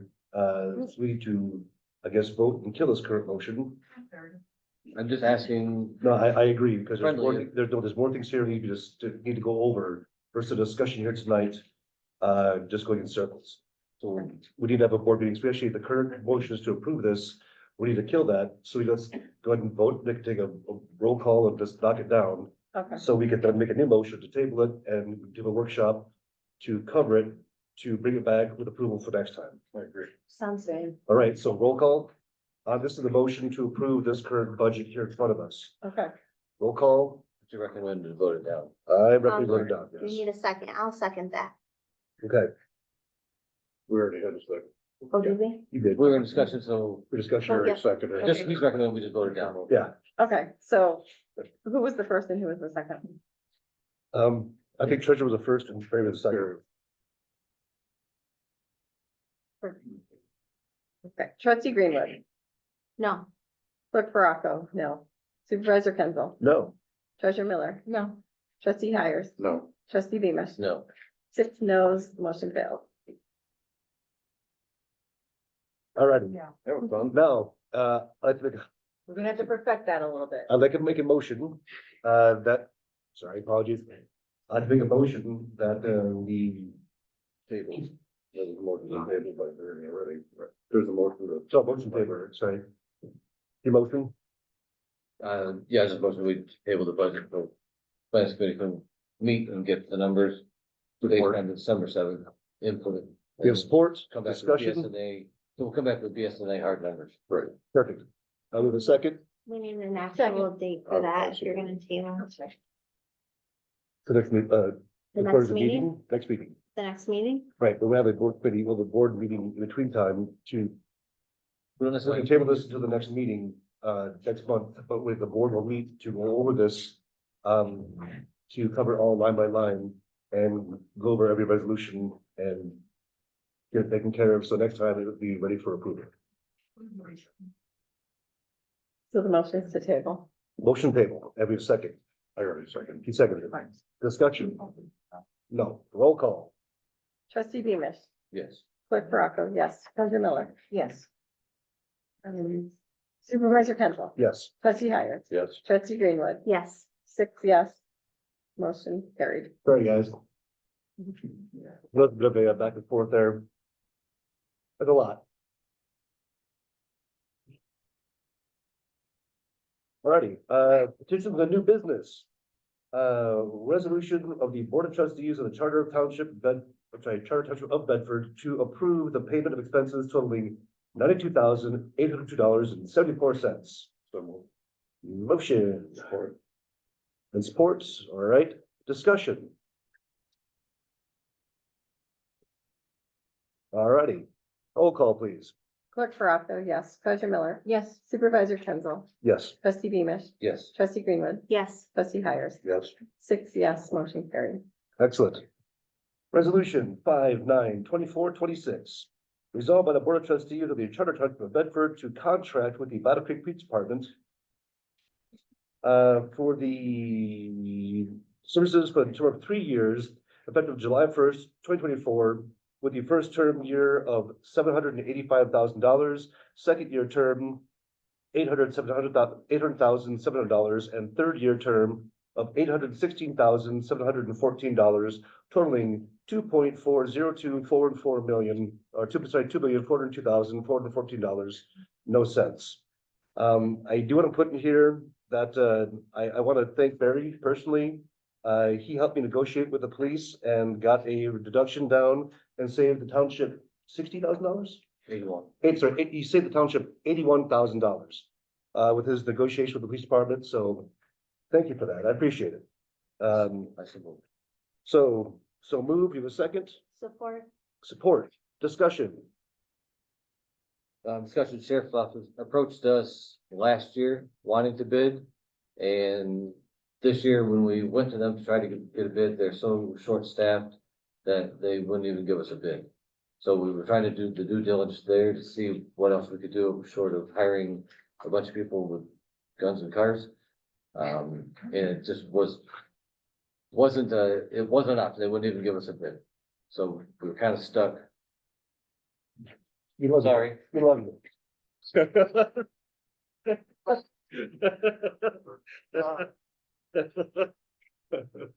Roll call. Trustee Beamish, Yes. treasurer Miller, Yes. trustee Hires, Yes. supervisor Kendall, Yes. trustee Greenwood, Yes. clerk Baraco, yes. 6 yes, motion carried. Resolution 59427, resolved by the Board of Trustees of the Charter Township of Bedford to submit a request for proposals to the RFP to the civil engineering firm to seek bids for the development rather, of a capital improvement plan. The Fleece and Vanderbrink is a years-old contract. The fire department needs an assessment done for the buildings. We are gonna bid this out. But for this resolution, is there a motion to approve? So move. Move, is there a second? For support? Discussion, So the capital improvement plan is part of the process of getting a new fire station. It's the police of Vanderbrink needs assessment, the contractor with years ago, so that's no big deal. But this is so that we could actually solicit bids for a firm, to draw that up and paint us a picture, help us paint a picture based on our input of what going forward. so this is going beyond Fire Station 1. This is going to the future of other fire stations and trucks. It's the township as a whole. It's, Okay, it's everything in the township that's not money. It's the hard assets. okay. Motion to approve. We're gonna have to do it. Is there support? Did you second already? Yes, we did. Okay. Moved by. I'm sorry, was discussion, roll call. Yeah. Treasurer Miller, Yes. trustee Hires, Yes. trustee Beamish, Yes. trustee Greenwood, Yes. supervisor Penfield, Yes, clerk Baraco, yes. 6 yes, motion carried. all right. They'll have the RFP next week, this week, Monday. Monday. Okay. Thank you. Resolution 592428, resolution reporting the unauthorized amendments to the township approved budget at a regular meeting of the Bedford Charter Township Board of Trustees held on May 9th, 2024 at the Township Hall located at 115 South Aldrich Drive within the township, which meeting was held in accordance with the Open Meetings Act of the State of Michigan as amended. The following preamble and resolution was offered by board member. I'll move it if you want to fill it in now. All right, so Mr. Beamish, and supported by board member, who's a second? Or support? I'll support. All right. Whereas Bedford Township held a budget workshop meeting on December 7th, 2023, with the Township Board of Trustees reviewed a line item budget in accordance with the Uniform Budgeting and Accounting Act, being Act 2 of the 1968, hereinafter just referred to as the Act, for the township's next fiscal year budget meeting on January 1st, 2024 through December 31st, 2024, hereinafter called the budget, as provided for by the MCL 24.25, sorry, 42.25, and whereas on December 14th, 2023, the Bedford Township of Trustees approved the township budget, and whereas on February 6th, 2024, the deputy treasurer submitted a formal complaint to the office of the township superintendent for not receiving the appropriate sum contained in her township paychecks, and whereas on February 7th, 2024, an audit of the township's BSNA software was conducted regarding the deputy treasurer's salary from the December 14th, 2023 to the present date, and whereas the audit revealed that the township treasurer adjusted the township budget to increase the deputy treasurer's salary to a higher wage that was a township board approved in the budget without the approval of the township board of trustees. Whereas any deviation from the approved budget shall not be made without the approval of the township board trustees, MCL 141.437. Now therefore be resolved as follows. 1. Bedford Township Charter Board of Trustees did not authorize an amendment on the budget regarding the deputy treasurer's salary after the budget was adopted on December 14th, 2023. 2. All amendments to the approved budgets shall be done in compliance with the Act, and more specifically, MCL 141.437. 3. The Township Board shall report the Township Treasurer's unauthorized budget amendment to the Township Auditor/CPA for reporting and record-keeping purposes. 4. This resolution shall serve as notification to the Township's Auditor and/or CPA of the unauthorized budget amendment. All righty. Discussion. Speak for yourself. I'd like to say one thing. So this resulted in every employee getting a 4% raise when only 2.5% was approved. Except for my deputy treasurer, which got a 0% increase And so if you've got this budget workshop or you can get this timestamp, let me know if I'm crazy, because the amount, what I put on there was directly off of the video. Because obviously the budget wasn't entered right, and one person from the township was being underpaid. I did try to fix that. I should have told and asked everybody if I could fix it, but I thought that was weird because like we'd already gotten together and approved all these amounts, so I thought that, I just didn't think to ask twice. So that's what happened. It was to fix the one person that was underpaid, and then everybody else got overpaid.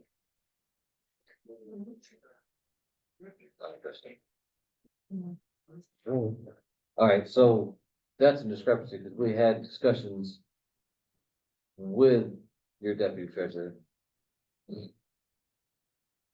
I have different notes written down that match other people's notes. She was, in my opinion, she was paid the right amount. You changed it to what you wanted it to be, or thought it should be. The bottom line is, you went against what the budget that we agreed on, even if it was incorrect, you went against it and changed it on your own. That's the bottom line, yeah. Basically, if the wrong budget was entered, yeah, I fixed it. Changed, Definitely, yep, changed it. yep. Stop. So. May I speak? So the budget report that I pulled on January 3rd to be able to input the payroll into the ADP system, which is the payroll system. I had nothing to do with the SNA, the printing, the reports, none of that. I wasn't in charge of agendas. I did not distribute it. But I pulled the report for the ADP to put the salaries in for the new year. And I went off of the budget report that's right here. So the understanding that I had was that I take those numbers, we realized there was an error. In order to do that, we do an amendment to the budget. But until that time, I was working off the budget, not the budget that was approved. It works out that there were 4 people that were overpaid. Everyone else was okay. The amounts were, it worked out to about $36 a pay period for some, 19 for some, with 300 was the most for any person. So, and then that will be corrected with the new budget and, but it was just going off of the items that I had. And, but mine came from the report that was pulled, so. This whole thing, because, the previous superintendent, should have put the budget. It was not done by him properly, it was passed off to others to do, there was a mess up, it happened. This resolution, I came in after all was done, I put it out because, I wanted to have something in writing for the CPAs to cover the township. There was a mistake made, it was an honest mistake, but a mistake was made, it was there, and I made this happen for the resolution. Because I want to have on record, for the CPAs or for anything else for an audit, what happened and an accounting of it all. So I came in afterwards and I'm just trying to clean the house up for what I came into. It's there, it was done, where Erica, your elected official as treasurer, nothing happens. It happened. All I'm saying is the event happened. That's all this is. I'm not mad. Okay, I'm saying, but there's no penalty, there's no deduction of pay, there's nothing, it's just, these are, best I could see from the data, these are the facts that happened, we put it down here, and that way the township is covered, be there an audit or anything happening later on. Yeah. Just have, and this is an actual plan of what happened, and then we can account for what occurred. That's all this is. I have Okay. no problem writing down, admitting, reporting my mistakes, no problem whatsoever. Okay. Not mad about that at all. Transparency is good. Any more discussion? Roll call.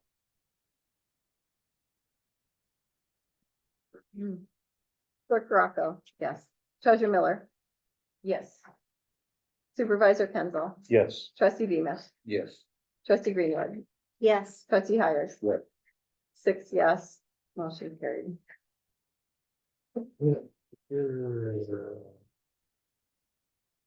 Let's see, this should be, right. So resolution 5/9/24/29.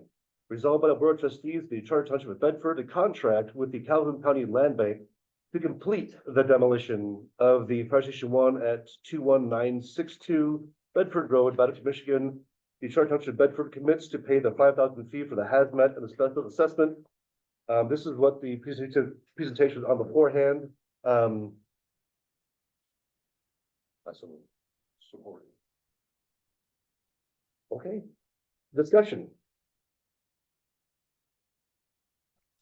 Let's hear the fire department, we'll have a plan, and Yes, Mark and I met the other day to look at, because we've got to cover. We've got to cover getting power to the building that the building guys use, so they can still work on the lawnmowers. So that power's got to come off with the fire station, so Mark and I talked about a plan to do that. That'll take some board action to approve estimates, but I think we can get something going fairly quickly. Get the fire truck properly stored so it won't freeze. Again, we've got a plan to cover that and make that work. We just have to work through the logistics on it. But so this won't happen until we get that done. correct. So we're not gonna be leaving the truck sitting outside. No, not chief's truck. So, any more discussion on this? And chief, like we're saying here, we will have a, before this demolition happens at all, we will have a building for you that is adequate for the trucks with the power there, so keep them warm, as far as the heat in winter time. They'll be covered, they'll be safe, before one shingle is moved. Your trucks are a priority. Yeah, you gotta get a meeting with me, cause I wanna know what's going on with this stuff, if you wanna get secondhand stuff anymore.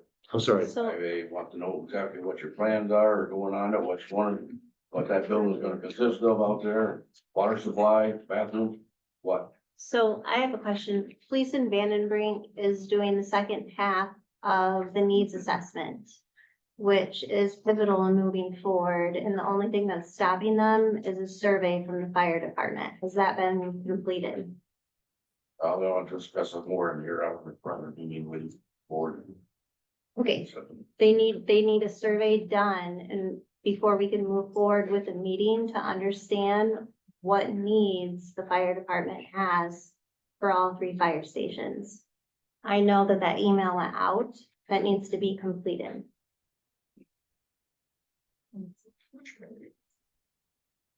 Any more discussion? Are we trying to sign this right now? Is that, because I'm not, She wanted to sign tonight. Yeah. Before that. This is, yes, this is for the approval of the demolition of the fire station 1. If you know we're approving it, it's not gonna start until we have the other building primed and ready for chief's trucks. So we're saying that we approve that we're saving. We're gonna sign. Questions. Replay, Jericho. That's So- it, Barb. line item 2, access to subject property. The land bank and its agents and authorized representatives shall have the right to enter upon the subject property for any purpose related to the CBLA's response to RFP 23, this RFP, and to complete any demolition activities as contemplated by this agreement. The CBLA's right to access Page one, sorry. page 1, the subject property shall commence upon the effective date of this agreement. So just so you know, as soon as we sign this, they've got full access to the property and it's not like we can tell them no. Okay. That's okay. Like if, They can't demo it till the special probation is done anyway. so, yeah, so I just wanted to make sure, yeah, I'm not trying to upset Larry. I didn't want that building coming down because they've got a time frame that we're not ready for and we So signed an agreement, so. her point was that, I'm sorry, clarification, Like me to answer? please. Yes. Yeah. We intend to fully cooperate with you all, as far as how you guys need to take care of the fire trucks first, because that's first priority. And we don't intend to intrude into the, fire station until it's necessary for us to complete the assessments. It's not like we're just gonna be coming in and hanging out or coming to look at things, right away. We're going to be in communication with you guys every step of the way on how we work. You know, we're gonna work together to take the fire station out together. Okay, Okay? okay, because I know contracts are contracts, it's like, you signed it, so. Hey, we got our video, we're It makes a difference. good. It's a difference. As far as my point of view here, as far as discussion, I like that we can save the township $123,000. That to me is substantial as far as getting the entire demolition down. That's a significant savings to us. That is a great deal, of help for the township in going towards the next fire station house. So that's a good thing. So I guess roll call. Trustee Beamish. Yes. Trustee Greenwood. Yes. Supervisor Penzel. Yes. Clerk Baraco, yes. Treasurer Miller. Yes. Trustee Hires. Yes. 6 yes, motion carried. Do they need everybody's signature or just yours, sir? Just mine. All right. Copy. Yeah. We could copy, we could copy. I was gonna say, did you want us to make a copy and email it first? Okay, Yes, that's not better. I can make a copy and email it. to you. Okay. On the day we work from home tomorrow, so I'll have it tomorrow. Okay. Thank you. Sure. Thank you.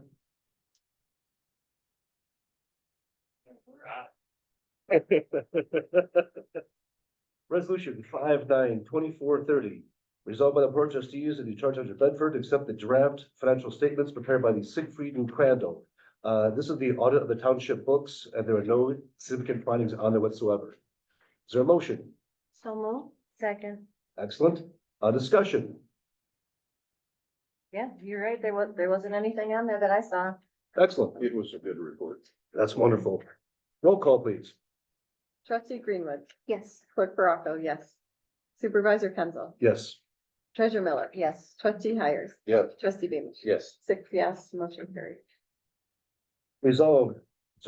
Resolution 5/9/2431, resolved by the Board of Trustees of the Charter Township of Bedford, to appoint Cody McCarty to the Charter Township Bedford Parks and Recreation Committee. So move. Support. Excellent. Discussion. Cody's awesome. That's right. Gonna make a great addition. Cody rocks. Thanks, guys.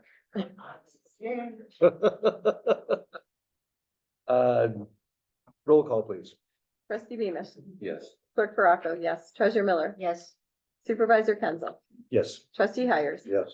Trustee Greenwood. Yes. 6 yes, motion carried. Cody, congratulations. You do a good job. I only made it, buddy. Resolution 5/9/2432, resolved by the Board of Trustees of the Charter Township of Bedford to appoint Jim Haley to be the Dangerous Buildings Hearing Officer. This is an unpaid position, and I want to defer to Cody, if not possible, to define this position to the public. It is also needed per ordinances. So Cody, go define. Thank you. So basically, according to our ordinance, with the dangerous buildings, unless it's like, collapsing as we're looking at it, it has to go in front of the dangerous building hearing officer, and they have to make the decision on bringing it up to compliance, tearing it down, what's ultimately gonna happen, and then they can appeal that to either a dangerous building appeal board, or our board can also fill in as the dangerous building appeal board. So this is just the first step in that process on officially deeming some of these eyesore buildings, dangerous buildings, and getting them done with. Thank you, Cody. So moves, is there a second or support? Support. Call to discussion. Is he here? I've not seen him, so normally he is out of town Tuesday mornings to Thursday nights, Okay. doing his contracting job, and then, but the dangerous building hearings will only come as needed, and they will be scheduled as, as they come, so it's not like gonna be the third Tuesday of every month or something like that, where it will mess up with that schedule. And Mr. Haley is a licensed contractor. Yes, his family owned, I forget the company name, but a very large contract firm. And it's still in the state. Good. All right, roll call. Clerk Baraco, yes. Trustee Beamish. Yes. Treasurer Miller. Yes. Trustee Hires. Yes. Supervisor Penzel. Yes, Trustee Greenwood. Yes. 6 yes, motion carried. right. Moving along. Resolution 5/9/2433, resolved by the Board of Trustees of the Charter Township of Bedford to accept the resignation of Barry R. Beamish, II from the position of being trustees. Your motion. Okay, Seth, When is that effective? Is there? immediately. That would be in the, that would be in the moment. Okay. Resignation immediately of Barry Beamish from trustee position. There's a motion, there's a support, discussion. Who supported? I did.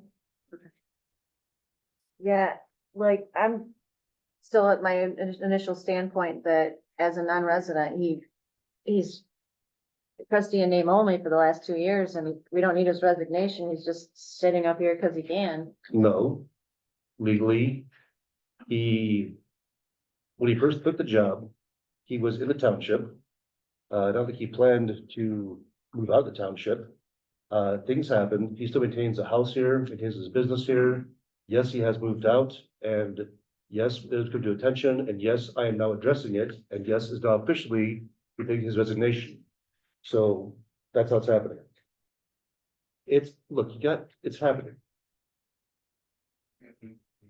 That's not what the MCL says. Okay. Any more discussion? Roll call. To accept his resignation. Treasurer Miller, No. What? trustee Hires, Yes. trustee Beamish, or you can't be. Sorry. Trustee Greenwood, Yes. supervisor Penzel. Yes. Clerk Baraco, yes. 5 yes, 1 no, she carried, except. Mr. Beamish, you are from office as a, thank you. Okay. Mary? Resolution 5/9/2434. Resolution of appointing a superintendent. At a regular meeting of the Bedford Charter Township Board of Trustees held on May 9th, 2024, at the Township Hall located at 115 South Aldrich Drive within the township, which meeting was held in accordance with the Open Meetings Act of the State of Michigan as amended. The following preamble and resolutions were offered by the board member. This is gonna be what, as far as. I'll make the motion. And then you support it? I'll support. All right.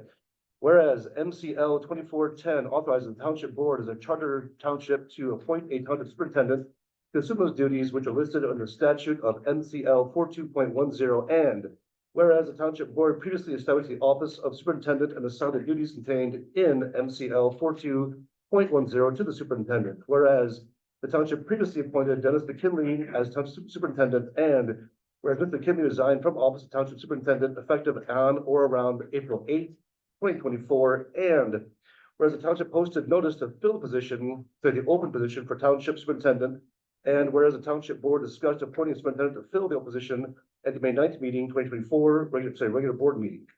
Now therefore be it resolved as follows. The Bedford Township Board of Trustees appoints Barry Beamish II in the office of township superintendent as authorized by MCL 42.10. The Bedford Charter Township Board of Trustees authorizes the township supervisor and township clerk to negotiate an employment contract and execute the same. And there we are. So, discussion. Well, since Mary's already been sending out emails from the supervisors or superintendent's email, I think No, he is not. Yes, This he has computer is not under the title. I can print it out, show it to you. Please do. It was not that, there you go. Point of order. This is I going as a line.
So. Right, it was signed from Barry Beamish. Because the computer he used, which I authorized, that came as a default. That is not him saying he never knew. That is not him saying he's superintendent. He's using the superintendent's computer. And it's something out there. He's the officer over there, which I authorized him to do work from there because he's doing all the work with the police. With everything else, with the contract negotiation as the trustee, he had stepped up, was helping out with me to do various things. And he's using that computer under my authorization. And so this is not him saying he's superintendent. This is him saying he signed it as Barry Beamish, which he deleted the part at the bottom where it said, thank you from supervisor. This is a default from the email. Who's like the email tech person here who's all savvy, that kind of stuff. This is like a default thing. He's not saying he's superintendent. Why couldn't he use his own trustee email? I don't know. Because he's tried that computer and that's just how it happened. Clarification, Barry? Care to clarify because the name? So, Or is it says from superintendent at the top there? yeah, the email address.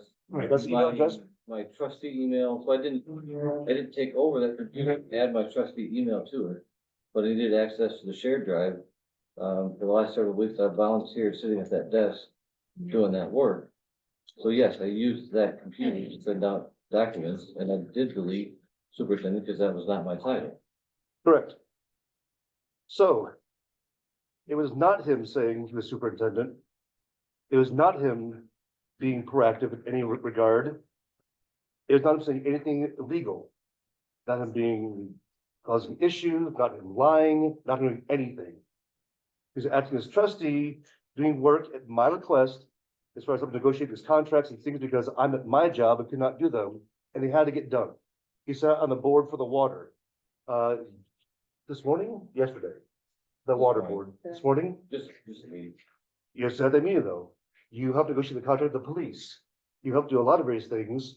And they all happened as you were working as trustee and helping out even before I came here.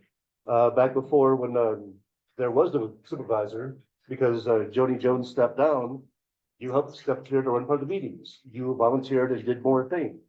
The position of superintendent for the past month has been open. It's been an open enrollment for anybody who submits an application who wanted to do it. We had 0 applicants. Nobody. I'm sorry, 1 applicant. Nobody else put their hat in the ring. Nobody else stepped up. No, you can't. No, it is not your time. It is not your time. Point of order, warning 1. Second. I'm sorry, second. Thank you. No, it is not your time. You know that. So nobody except for Mr. Beamish put in an application. Nobody else wanted it. He's the only one that's volunteering without pay to do all this extra work away from his job at his hardware store right here in Bedford Township. He's the only one who's been helping me out there with these tasks and projects that me as the supervisor, the elected position that I could not do because I was at my job in my medical office. He's the only one that volunteered for this. Therefore, I am appointing him to that position. I actually recommended it. And we will now vote upon this. Because I need help with this job for this township. I cannot do it alone. Shake it if you want to. I didn't see your name in the hat. I didn't see your name in the hat. You did not volunteer for the job. If you wanted the job, you could have had the job. You could have put in for it. But he's the only one that did. So. May I speak? Discussion. I don't have anything to say about the email. I do want it to be noted that Mr. McKinley abruptly resigned. I don't believe he was the one that posted the job. However, it was posted. He had a contract to stay for 30 days to clean up the mess, specifically the budget that we're now dealing with. And he gave 2 weeks' notice.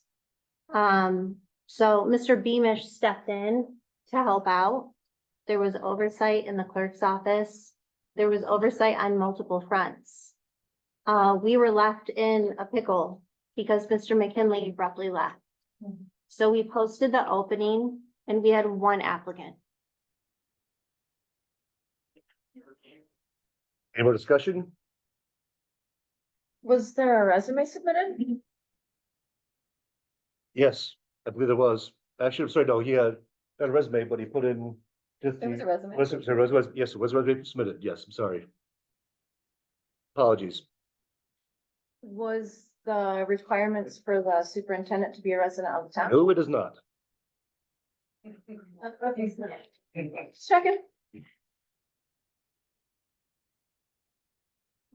Any more discussion? Roll call. Trustee Hires, Yes. trustee Greenwood, Yes. treasurer Miller, No. clerk Baraco, yeah. Supervisor Penzel, Yes. 5 yes, 1 no, motion, or, excuse me, 4 yes, 1 no, motion carried.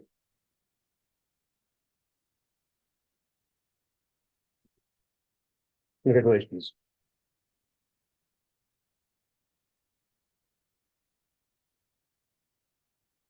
Is it part of hoping then? I didn't know the part. No, you're correct. Okay, good. So here's the fun part. Moving on to public comments.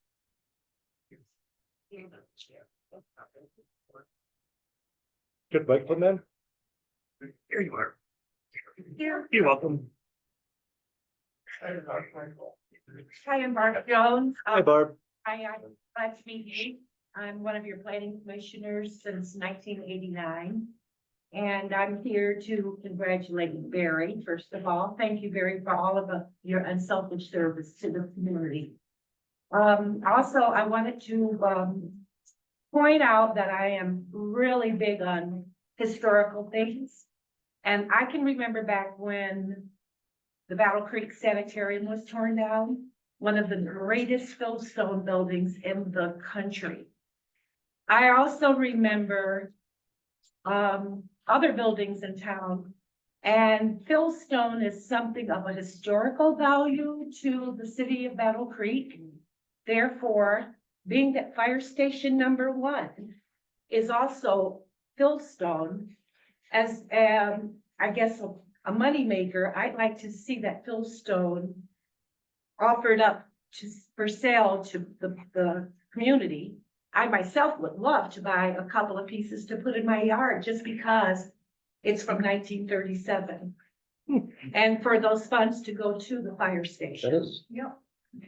That's all I wanted to say. Thank you. It's a great idea. Okay. Thank you.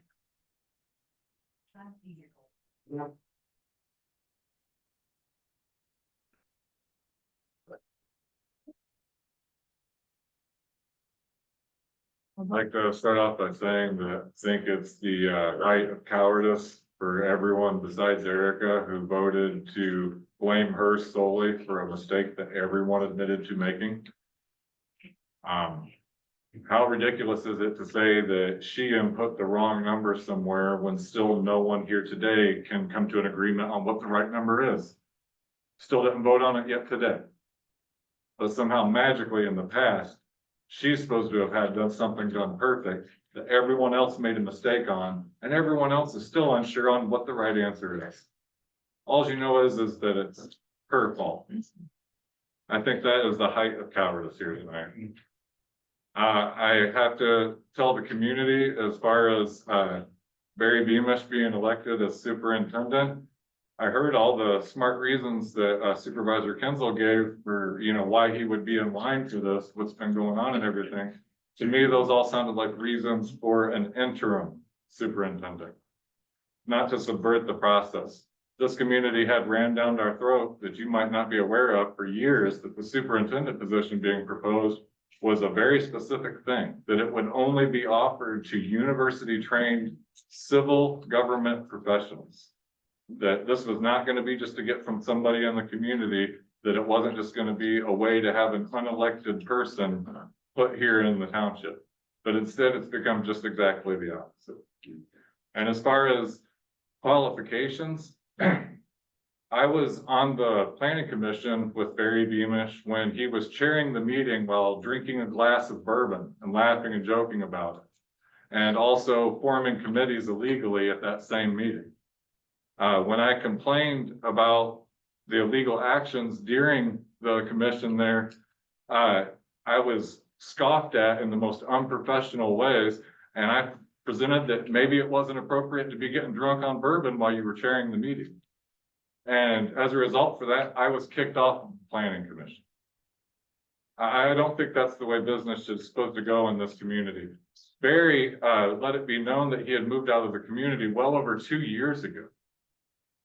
He said, and I heard about it from his own mouth when he said, I know that I should already be off the board. It's really not right that I'm still on the board.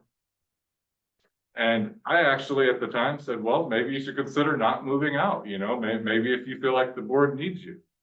He did move out of the community. He never resigned. And when I made it public, I was hit with death threats from his household. I was hit with online cyber stalking from Trustee Greenwood, saying that I did not worship the same God as they did. Time is up.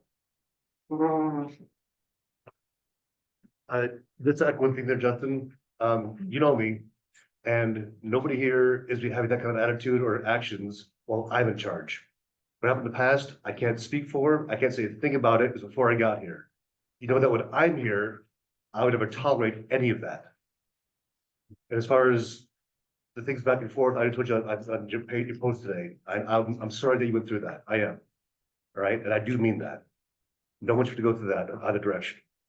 That's not right. And you know, I don't put up with any of that stuff. So I'm trying to make a change. Sir. Well, I don't need that. I can speak loud enough. Thank you for your service. I just did my job, man. It's like everybody else does. All right. All right, here's the deal.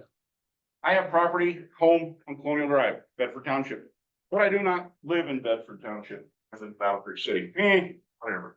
All right, here's my problem with everything going on I've seen so far. I kind of sit here in the background, snickering and shaking my head.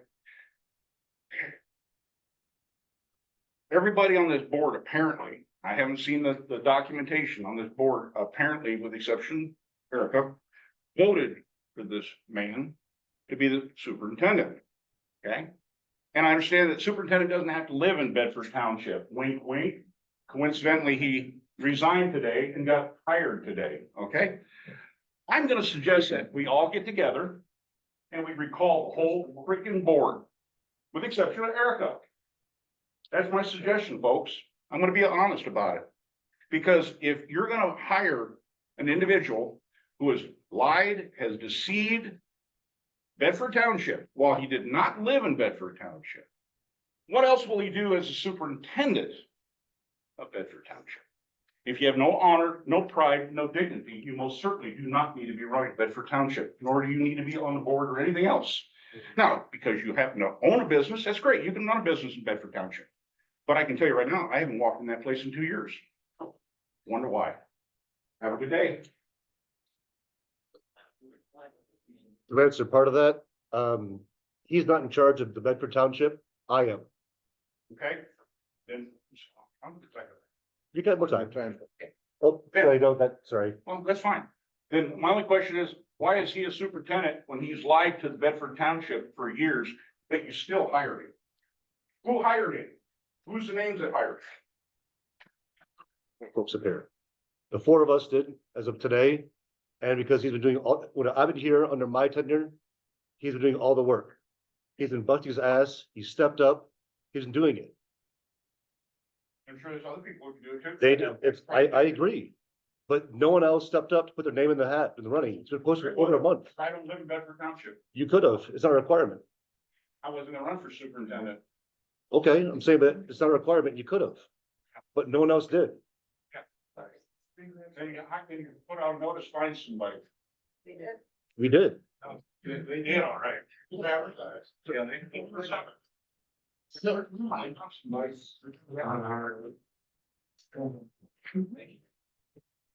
I do it. Good, I do. Not too bad. Good evening. Little change of pace. My name is Alex Harris. I'm from Eloise, Michigan. I'm here to announce my candidacy for state representative, 44th district. Small business owner, like I said, and this is my first time out in Bedford. Obviously, there's a lot to learn, a lot going on. I look forward to coming back. This is point of order, kind of address the board here. It's not a platform for, Sure, I'm not kidding. okay, I look forward to coming back and seeing next month's meeting. Thank you. thank you. Good luck running. Thank you.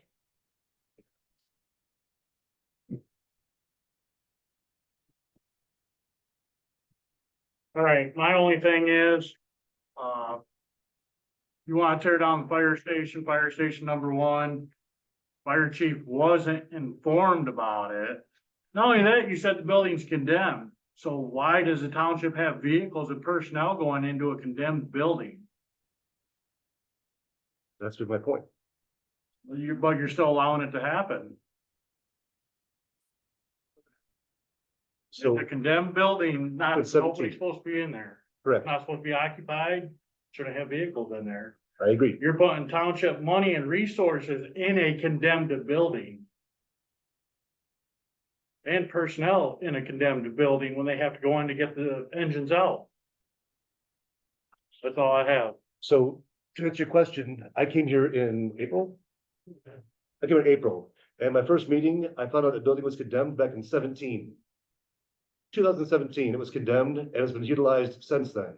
And I said in my first meeting here that the fire and police are my main priorities.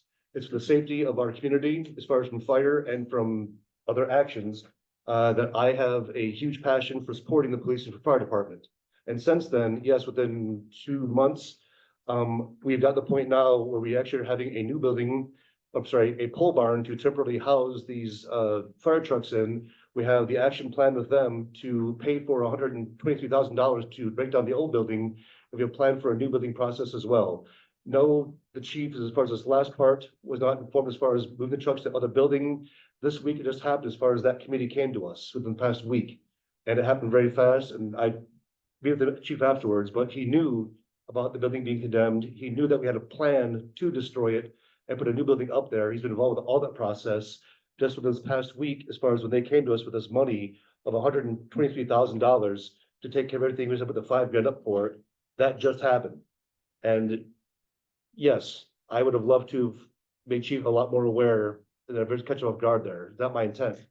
But my first priority is maintaining the integrity of this township, that we're gonna have a safe building for the employees, the fire department, and for the trucks and for the safety of our community. And it's gonna go through, it's gonna happen. Please. Hi there. Good day. I am well, but I've walked into a lot. Welcome, Judy. My concern is totally different while I'm here tonight. As residents of Orchard Park, which is a part of Bedford Township. Is this on? Can you? Okay, I don't know how many people here live out there, but I have a concern with garbage removal. As a resident out there, we have to pay for garbage removal separately than what Battle Creek does. It is included with their water bill. So my request is, to the board, what do we need to do to make that happen for those residents up there? Name of Judy. Warren, Judy Warren. W-A-R-R-E. Thank you, Judy. We will look into that.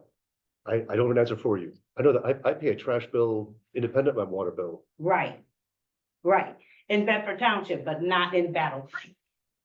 Battle Creek residents, they pay it with the water bill. You have city water then. Yes. You're hooked up to city. Yes, so Okay. so our Yeah, residents in Orchard Park, yes. So They do have the city water. Operation package? Yes, Oh, look into that. Bedford does it. I do not know. Allow me some time to look into that, please, or the board to look into that. I will, and it's been very interesting tonight. I think I'll come back.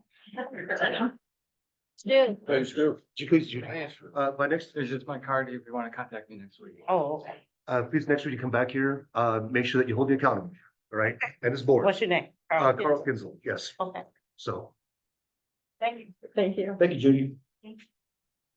In the back row. Oop, sorry.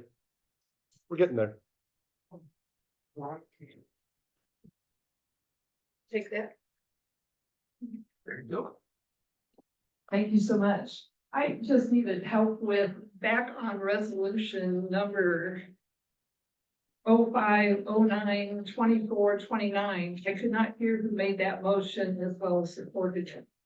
That was on the one about the $5,000 fee. Yeah, there's on the firehouse.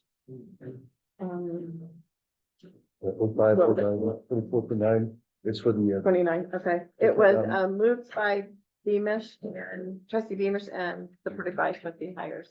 Hires, thank you. You're welcome. And then my final comment, I appreciate our new supervisor. I know it's a tough time.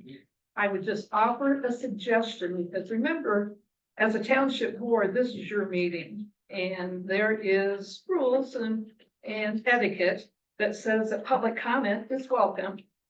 But it's very important as a board of trustees, someone should get back with everyone who's speaking as a public commenter.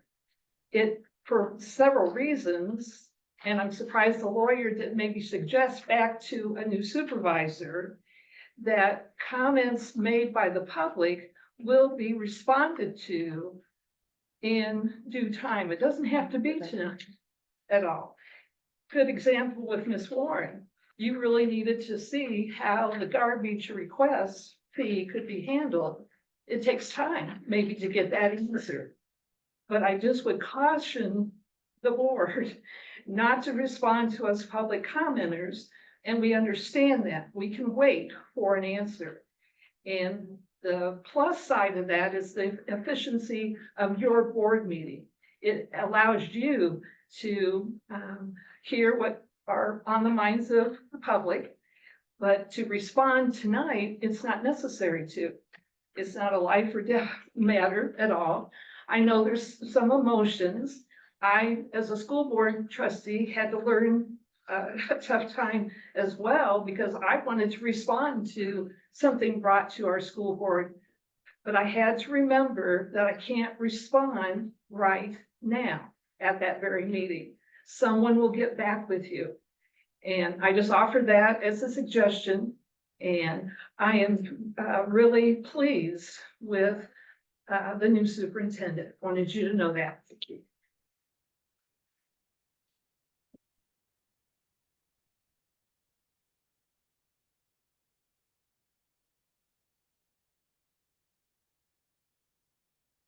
Thank you. Just a couple things here. First being, like to say thank you to the board for approving that police contract. I don't consider us stuck there because we couldn't get a bid from the sheriff.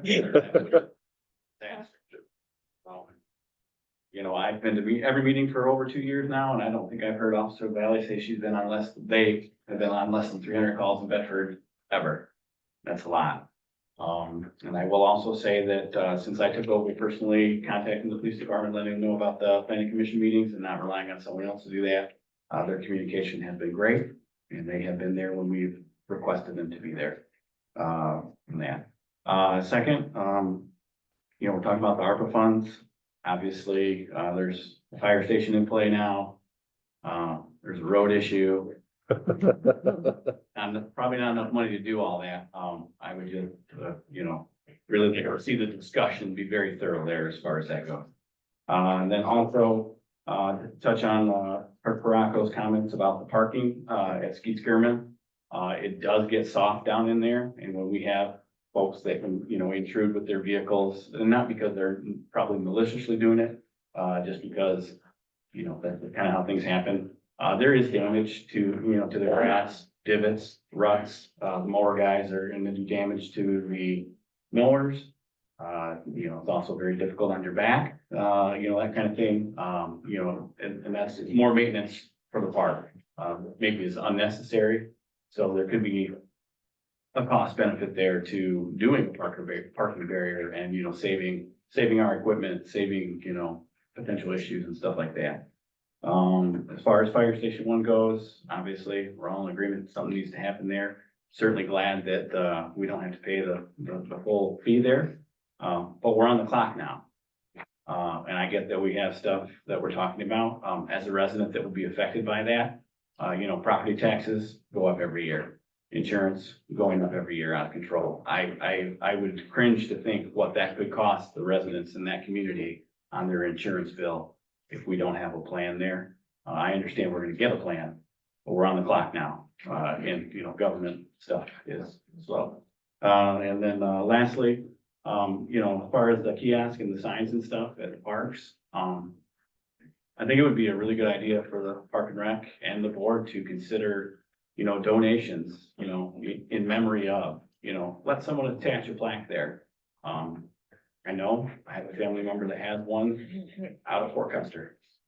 I'm not saying you give the resident that, to tell you what to do, but you give an option and you can, there's members in the community that will step up. To try and, get those things funded without having to take money out of the general fund.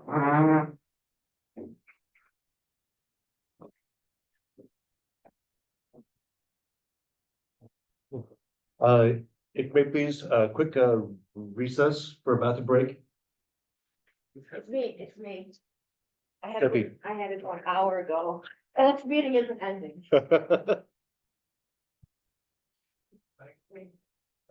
Over here, go ahead, stand up, stretch your legs, move around some. Get your butt wake back up again. Do you offer for someone to do stand up?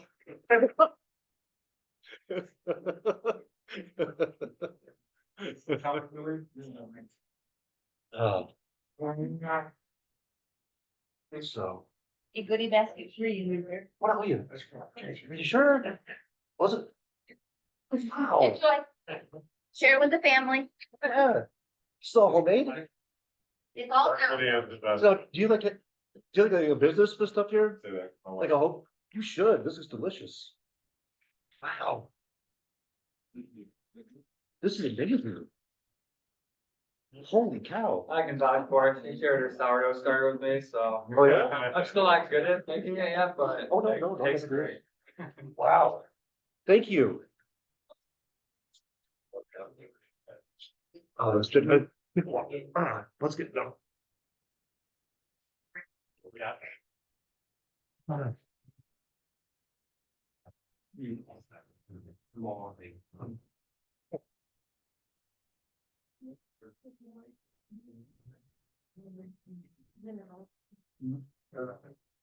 Okay, we're back.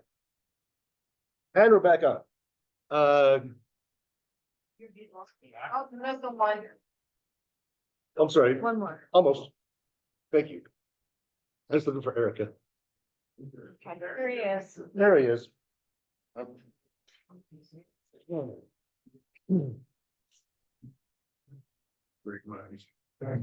And ladder, people like.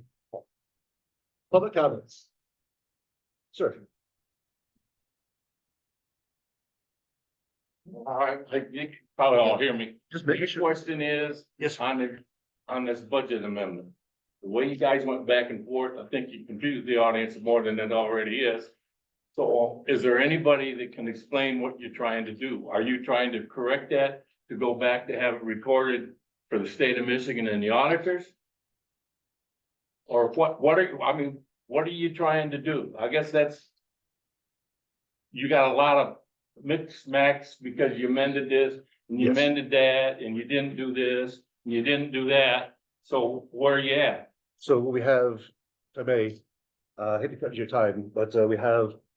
This is what the budget should have been. But for trustee Greenwood, we want to go over line by line and a few items here to make sure they're perfect 100%. So what I've inherited is this budget. And there's still a few discrepancies in there apparently. And so we as a committee are gonna sit down over this next month here, we'll make a meeting.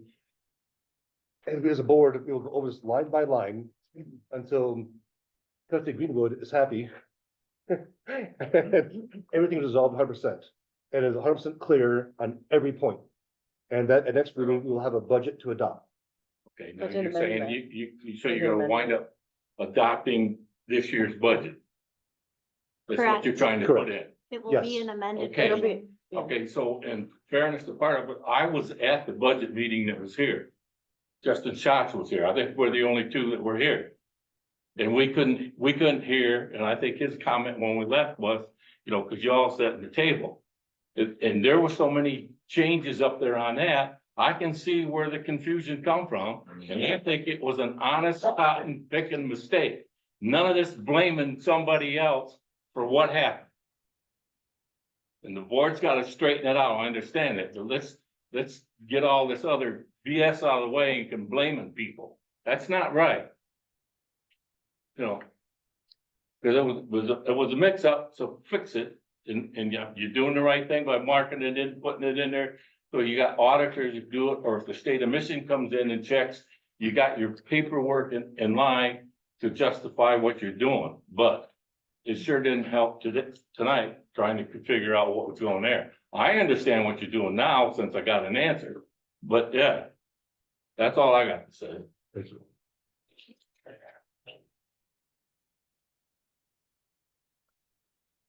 Microphone?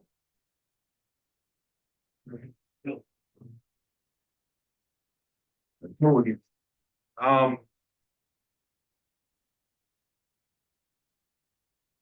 Yeah, it's really difficult to.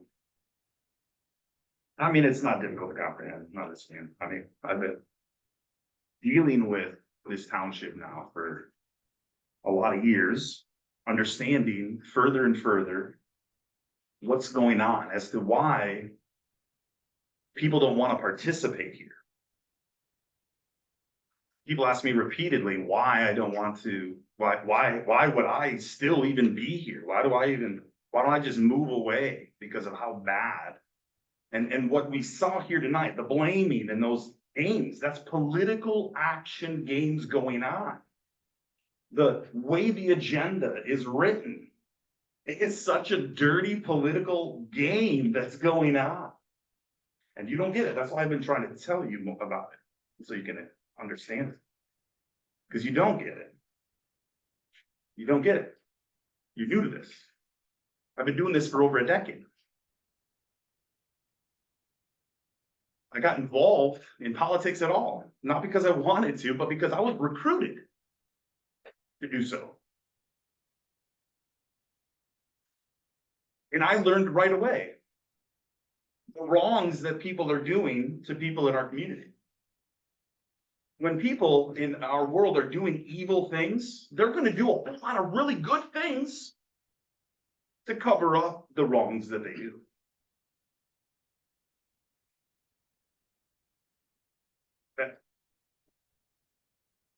You look like that was confusing. I'll say it again. People that are doing evil, the devil, the dark one, the evil one, however you want to phrase it, is walking hand in hand with people doing good works because they are deceiving you. So just because someone is doing more and doing more and doing more doesn't mean that they're a good person. Doesn't mean that they're doing it because they have a goal of helping the people. When they've proven that they are helping themselves cover their lives. This is how atrocities like Penn State happen, by people not stepping up and someone doing good. He's doing great works, but he's also abusing children. The same thing's going on here, just in a different way, in a different degree.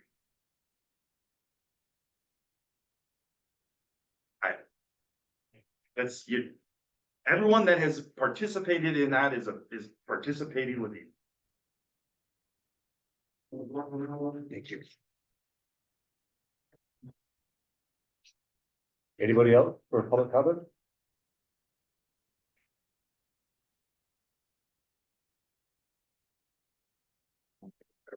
Thank you. That's Mikey. What you guys did with Barry Beamish tonight was a good thing. He deserves that position. He's been doing the job. We had a superintendent who left. He wasn't even doing his job when he was here. I tried to make phone calls to the guy. It was 3-4 weeks before he even get back to me, and I was calling regularly. He just wasn't doing what he was supposed to. Now you got a guy that right in this township, he runs a business, he knows what he's doing, he wants the job. He was the only applicant. It wouldn't have mattered. He's the guy. He's the right guy. And I thank the board for doing it. So. And, man, for a guy that says he never hates nobody, second comment there, he kind of let everybody know how much he hated somebody. That's all I got to say. And just for, I guess, the end part here, we do have a board seat open in case anybody's interested in running for a board seat. Is it an election or is it special election? Point, just early. So eventually the position be appointed and we can discuss as far as applicants submit their paperwork. And we can discuss it. They need to be a Bedford Township resident. In good standing. And a registered voter. A registered voter, good standing, yeah, nice hair. But no, there is a vacancy as far as in the board seat here, and anybody at this meeting tonight, and put on email too, put it out there. Any Bedford Township member that would like to be involved, like to help out, I would love to have your application. I'd love to review it and talk to you and put it on here. And discuss it. I really would. I need help with this township. I think we all have the idea to make it a better place for all of us and for our kids, future legacy. So if anybody here would like to get involved, it's 18 and up. 18 and up.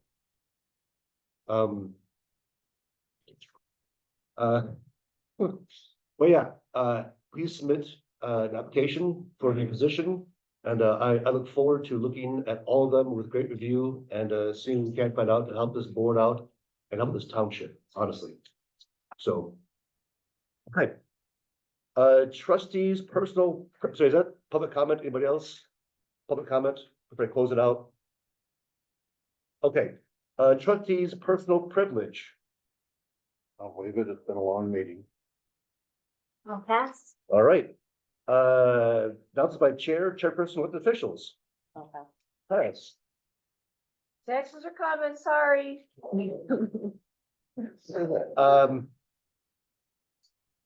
I want to thank all these being here tonight.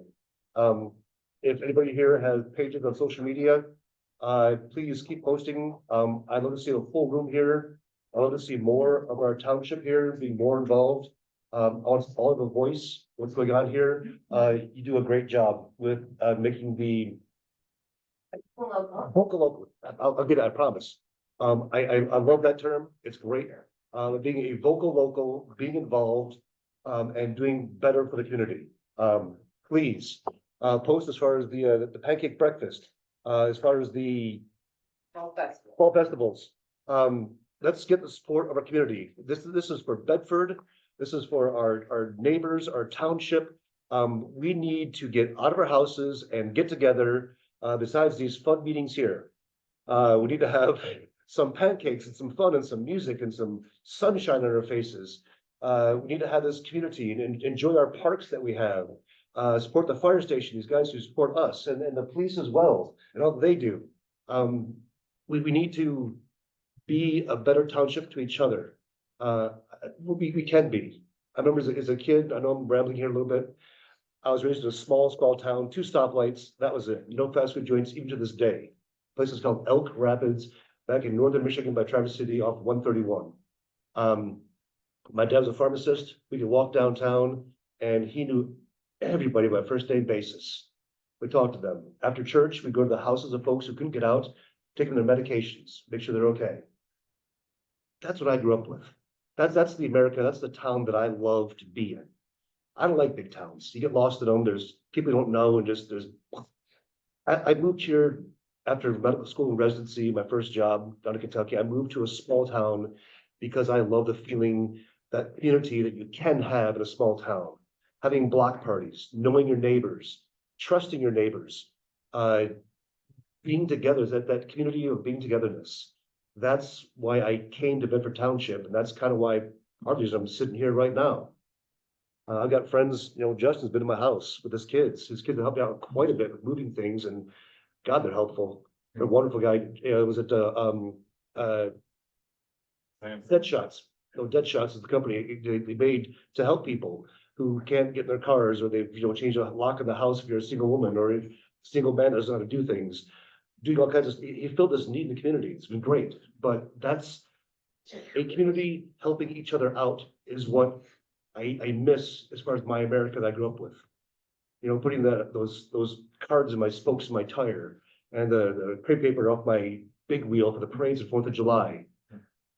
Having fun together with neighbors, not this internet stuff, but actually face to face in person. So hopefully we can make a better township and we can have fun together at various outings and events. Let's post it. Let's keep this thing alive on everything we do.